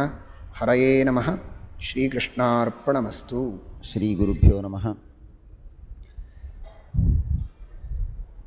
ಪರಮಪೂಜ್ಯ ಶ್ರೀಪಾದಂಗಳವರ ಚರಣಗಳಿಗೆ ನನ್ನ ವೈಯಕ್ತಿಕವಾಗಿ ಹಾಗೂ ಇಲ್ಲಿ ನೆರೆದಂತಹ ಎಲ್ಲ ಭಕ್ತರು, ಆನ್ಲೈನ್ ಮೂಲಕ ನೋಡ್ತಾ ಇರುವಂತಹ ಎಲ್ಲ ಸಮಸ್ತ ಜಿಜ್ಞಾಸು ವೃಂದದ ಪರವಾಗಿ ಮೊಟ್ಟ ಮೊದಲಿಗೆ ಅನಂತ ಅನಂತ ಸಾಷ್ಟಾಂಗ ನಮಸ್ಕಾರಗಳನ್ನು ನಾವು ನೀವೆಲ್ಲ ಸಮರ್ಪಣೆ ಮಾಡೋಣ. ಚಾತುರ್ಮಾಸ್ಯದ ಈ ಪರಮ ಪವಿತ್ರವಾದಂತಹ ಪರ್ವಕಾಲ, ಆ ಚಾತುರ್ಮಾಸ್ಯದ ಪರ್ವಕಾಲದಲ್ಲಿ ಮಾಡಬೇಕಾದಂತಹ ವ್ರತಗಳು ನಾನಾ ವಿಧವಾದಂತಹ ವ್ರತಗಳಿದೆ. ಆಹಾರದ ವ್ರತವನ್ನು ಮಾಡ್ತೇವೆ, ಇನ್ನನೇಕ ದೈಹಿಕವಾದ ನಾನಾ ವಿಧವಾದಂತಹ ವ್ರತಗಳನ್ನು ಶಾಸ್ತ್ರ ವಿಧಾನ ಮಾಡಿದೆ. ಆ ಎಲ್ಲ ವ್ರತಗಳಿಗೆ ಚಾತುರ್ಮಾಸ್ಯದಲ್ಲಿ ಮಾಡಿದಾಗ ವಿಶೇಷವಾದ ಫಲವನ್ನು, ಅನಂತಪಟ್ಟು ಫಲವನ್ನು ಶಾಸ್ತ್ರ ನಮಗೆ ತಿಳಿಸಿಕೊಡುತ್ತೆ. ಆದರೆ ಎಲ್ಲ ವ್ರತಗಳಲ್ಲಿ ಶ್ರೇಷ್ಠವಾದದ್ದು, ನೇರವಾಗಿ ಭಗವಂತನ ಪ್ರೀತಿಗೆ ಸಾಧನವಾದದ್ದು, ಸದ್ಯೋ ಹೃದಯವರುದ್ಧತೆ ಅಂತ ಹೇಳಿದ ಹಾಗೆ ನೇರವಾಗಿ ಭಗವಂತನ ಮಹಿಮೆಯನ್ನು, ಭಗವಂತನ ಮೂರ್ತಿಯನ್ನು ನಮ್ಮ ಹೃದಯದಲ್ಲಿ ಪ್ರತಿಷ್ಠಾಪನೆ ಮಾಡುವಂಥದ್ದು ಅದು ಭಗವಂತನ ಕಥಾಶ್ರವಣ. ಹಾಗಾಗಿ ಈ ಚಾತುರ್ಮಾಸ್ಯದ ಸಂದರ್ಭದಲ್ಲಿ ಪರಮ ಪೂಜ್ಯ ಶ್ರೀಪಾದಂಗಳವರು ಹರಿವಂಶದ ಉಪದೇಶವನ್ನು ನಿಮಗೆಲ್ಲ ಮಾಡಿದ್ದಾರೆ. ಹರಿವಂಶ ಮಹಾಭಾರತದ ಒಂದು ಭಾಗ, ಆ ಮಹಾಭಾರತದ್ದೇ ಮುಂದುವರೆದಂತಹ ಭಾಗ. ಮಹಾಭಾರತ ಸರ್ವಶಾಸ್ತ್ರೋತ್ತಮವಾದದ್ದು. ಅಂತಹ ಸರ್ವಶಾಸ್ತ್ರೋತ್ತಮವಾದ ಆ ಹರಿವಂಶದ ಉಪದೇಶವನ್ನು ಶ್ರೀಪಾದಂಗಳವರು ನಮಗೆ ಮಾಡಿಕೊಟ್ಟಿದ್ದಾರೆ. ವೇದವ್ಯಾಸದೇವರು, ವೈಶಂಪಾಯನರು, ಜನಮೇಜಯರು ಇವರೆಲ್ಲ ಆ ಹರಿವಂಶದನ್ನು ಬರೆದವರು. ವೇದವ್ಯಾಸದೇವರು ಅದನ್ನು ಉಪದೇಶ ಮಾಡಿದವರು, ವೈಶಂಪಾಯನರು ಅದನ್ನು ಪ್ರಶ್ನೆಯ ರೂಪದಲ್ಲಿ ಕೇಳಿ ಸಮಗ್ರ ಲೋಕಕ್ಕೆ ಉಪಕಾರವನ್ನು ಮಾಡಿದವನು ಜನಮೇಜಯ. ಇವರೆಲ್ಲರ ಉಪಕಾರವನ್ನು ನಾವು ಎಷ್ಟು ಸ್ಮರಣೆ ಮಾಡಿದರೂ ಕಡಿಮೆ. ಅನಂತ ಉಪಕಾರ ಆ ಭಗವಂತನ ಉಪಕಾರ ಇದೆ. ಆ ಉಪಕಾರಕ್ಕೆ ಪ್ರತಿಯಾಗಿ ನಾವೇನೂ ಮಾಡಲಿಕ್ಕೆ ಸಾಧ್ಯವಿಲ್ಲ. ಆದರೆ ಭಗವಂತ ಉಪದೇಶ ಮಾಡಿದ ಆ ತತ್ವಗಳನ್ನು ನಮಗೆ ನೇರವಾಗಿ ತಿಳಿಸಿಕೊಡುವವರು ನಮ್ಮ ಗುರುಗಳು. ಭಗವಂತನಿಂದ ನೇರವಾಗಿ ಉಪದೇಶ ಪಡೆಯೋದಕ್ಕೆ ನಮಗಂತೂ ಸಾಧ್ಯ ಇಲ್ಲ, ಆ ಯೋಗ್ಯತೆ ಇಲ್ಲ.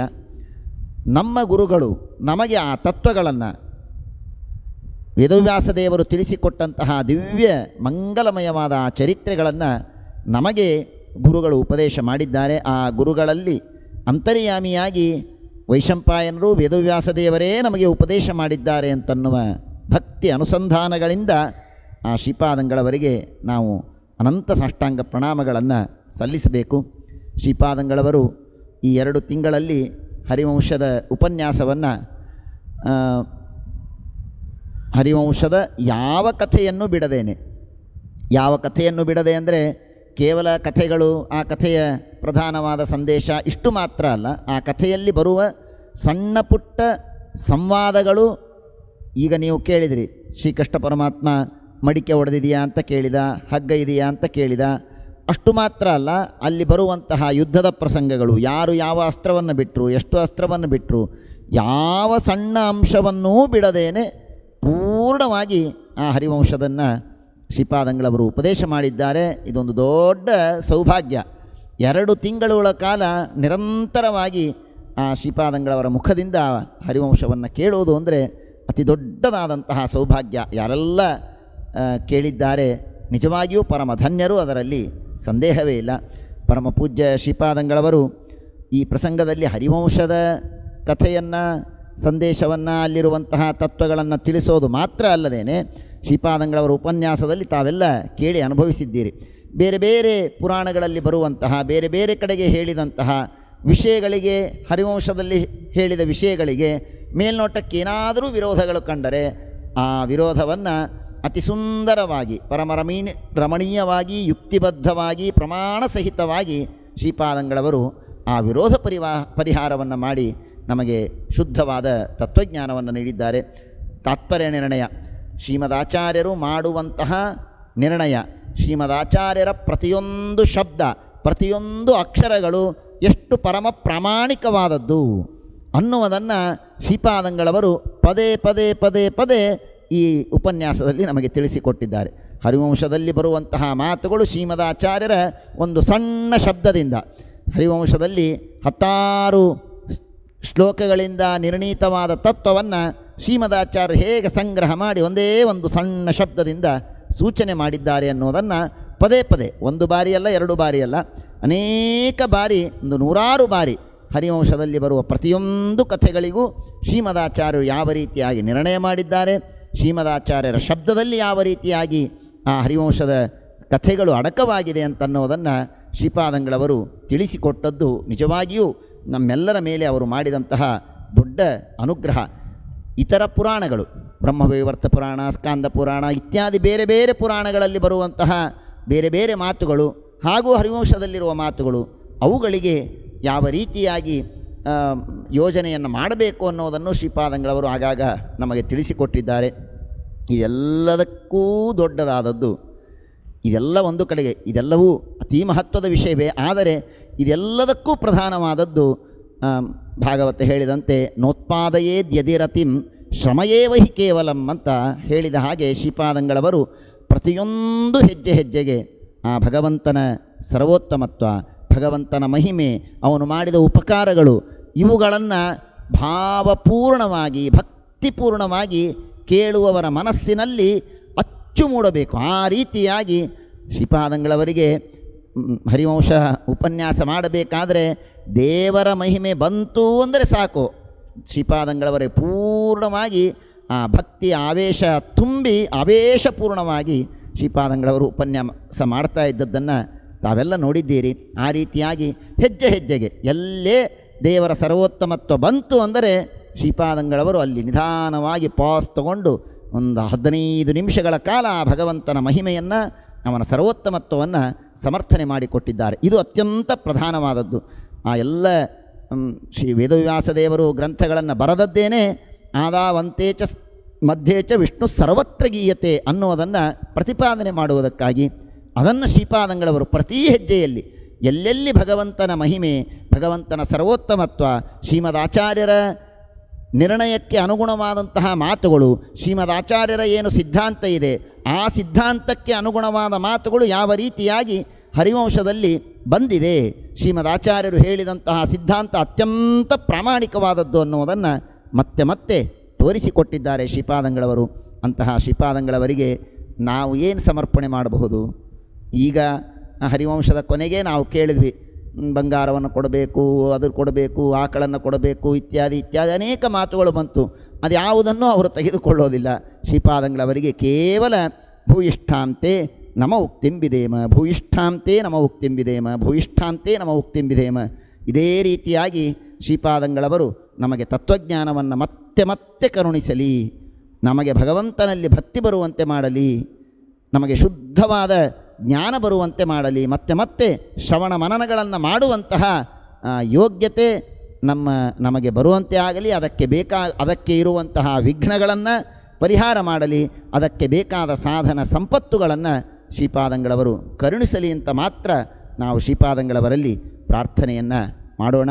ಈ ಸಂದರ್ಭದಲ್ಲಿ ಭಗವಂತನ ಸರ್ವೋತ್ತಮತ್ವವನ್ನು ಸ್ಥಾಪನೆ ಮಾಡಿದಂತಹ ಶ್ರೀಪಾದಂಗಳವರಿಗೆ ಈ ಉಪನ್ಯಾಸದ ಸಂದರ್ಭದಲ್ಲಿ ಹರಿವಂಶದ ಉಪನ್ಯಾಸ ನಡೆದಾಗ 2 ತಿಂಗಳಿಂದ ಶ್ರೀನಿವಾಸ ವೆಂಕಟೇಶ ದೇವರು ನಿತ್ಯ ಶ್ರೀಪಾದಂಗಳವರ ಉಪನ್ಯಾಸ, ಸರ್ವತ್ರ ವ್ಯಾಪ್ತನಾದಂತಹ ಭಗವಂತ ಆ ಶ್ರೀಪಾದಂಗಳವರ ಉಪನ್ಯಾಸವನ್ನು ನಿತ್ಯ ಆಲಿಸಿ ಸರ್ವೋತ್ತಮತ್ವವನ್ನು ಸ್ಥಾಪನೆ ಮಾಡಿದಂತಹ, ಸರ್ವೋತ್ತಮತ್ವವನ್ನು ಜಗತ್ತಿಗೆ ತಿಳಿಸಿಕೊಟ್ಟಂತಹ ಶ್ರೀ ವೇದವ್ಯಾಸದೇವರು ಶ್ರೀಮದಾಚಾರ್ಯರು ಸ್ಥಾಪನೆ ಮಾಡಿದ ಆ ಸರ್ವೋತ್ತಮವಾದ ಸರ್ವೋತ್ತಮತ್ವ ಸಿದ್ಧಾಂತವನ್ನು ನಮಗೆಲ್ಲ ಉಪದೇಶ ಮಾಡಿದ್ದಕ್ಕಾಗಿ ಅತ್ಯಂತ ಪ್ರೀತನಾಗಿ ಮಹಾಸ್ವಾಮಿ ತನ್ನ ನಿರ್ಮಾಲ್ಯವನ್ನು ಕೊಟ್ಟು ಕಳಿಸಿದ್ದಾನೆ. ಪರಮ ಮಂಗಲಮಯವಾದಂತಹ ಪವಿತ್ರ ಇಲ್ಲಿ ಬಂದಿದೆ. ಶ್ರೀನಿವಾಸ ದೇವರ ಆ ಅನುಗ್ರಹವನ್ನು ಶ್ರೀಪಾದಂಗಳವರಿಗೆ ಸಮರ್ಪಣೆ ಮಾಡಲಾಗ್ತಾ ಇದೆ. ತಮ್ಮೆಲ್ಲರ ಪರವಾಗಿ ಪೂಜ್ಯ ಆಚಾರ್ಯರವರು ಶ್ರೀಪಾದಂಗಳವರಿಗೆ ಈ ಮಂಗಲದ ಕಾಣಿಕೆಯನ್ನು ಹಾಗೂ ಮಂಗಲದ ಪೂಜೆಯನ್ನು, ಆ ಗುರುಪೂಜೆಯನ್ನು ತಮ್ಮೆಲ್ಲರ ಪರವಾಗಿ ಮಾಡ್ತಾ ಇದ್ದಾರೆ. ಸೋಮಹಿ ಭರ್ತಾ ಶ್ರೀನಿವಾಸ ಸದಾಂ ಗತಿಃ ಅನಿರುದ್ಧ ಸದಾನಂದೋ ಗೋವಿಂದೋ ಗೋವಿದಾಂಪತಿಃ ಚಿದ್ದಮನೋ ಹಂಸ ಸುವರ್ಣೋ ಭುಜಗೋತ್ತಮಃ ಹಿರಣ್ಯನಾಭಃ ಸುತಪಾಃ ಪದ್ಮನಾಭಃ ಪ್ರಜಾಪತಿಃ ಅಮೃತ್ಯಃ ಸರ್ವದೃಕ್ಸಿಂಹಃ ಸಂಧಾತಾ ಸಂಧಿಮಾಸ್ಥಿರಃ ಅಜೋ ದುರ್ಮರ್ಷಣಶ್ಚಾಸ್ತಾ ವಿಶ್ರುತಾತ್ಮಾ ಸುರಾರಿಃ ಗುರುತಮೋ ಧಾಮಃ ಸತ್ಯಃ ಸತ್ಯಪರಾಕ್ರಮಃ ನಿಮಿಷೋ ನಿಮಿಷಸ್ರಗ್ಭೀ ವಾಚಸ್ಪತಿರುದಾರಥೀ ಯಜ್ಞೋ ಯಜ್ಞಪತಿರ್ಯಜ್ವಾ ಯಜ್ಞಾಂಗೋ ಯಜ್ಞವಾಹನಃ ಯಜ್ಞಾಂತಕೃದ್ಯಜ್ಞಗುಹ್ಯಮನ್ನವನ್ನಾದಯೇವ ಚ ದೇವಕೀನಂದನ ಸೃಷ್ಟಾಕ್ಷಿತೀಶಃ ಪಾಪನಾಶನಃ ಾಂಗಪಾಣಿರಕ್ಷೋಭ್ಯಃ ಸರ್ವಃ ಪ್ರಹರಣಾಯುಧಃ ಸರ್ವಃ ಪ್ರಹರಣಾಯುಧ ಓಂ ನಮ ಇತಿ.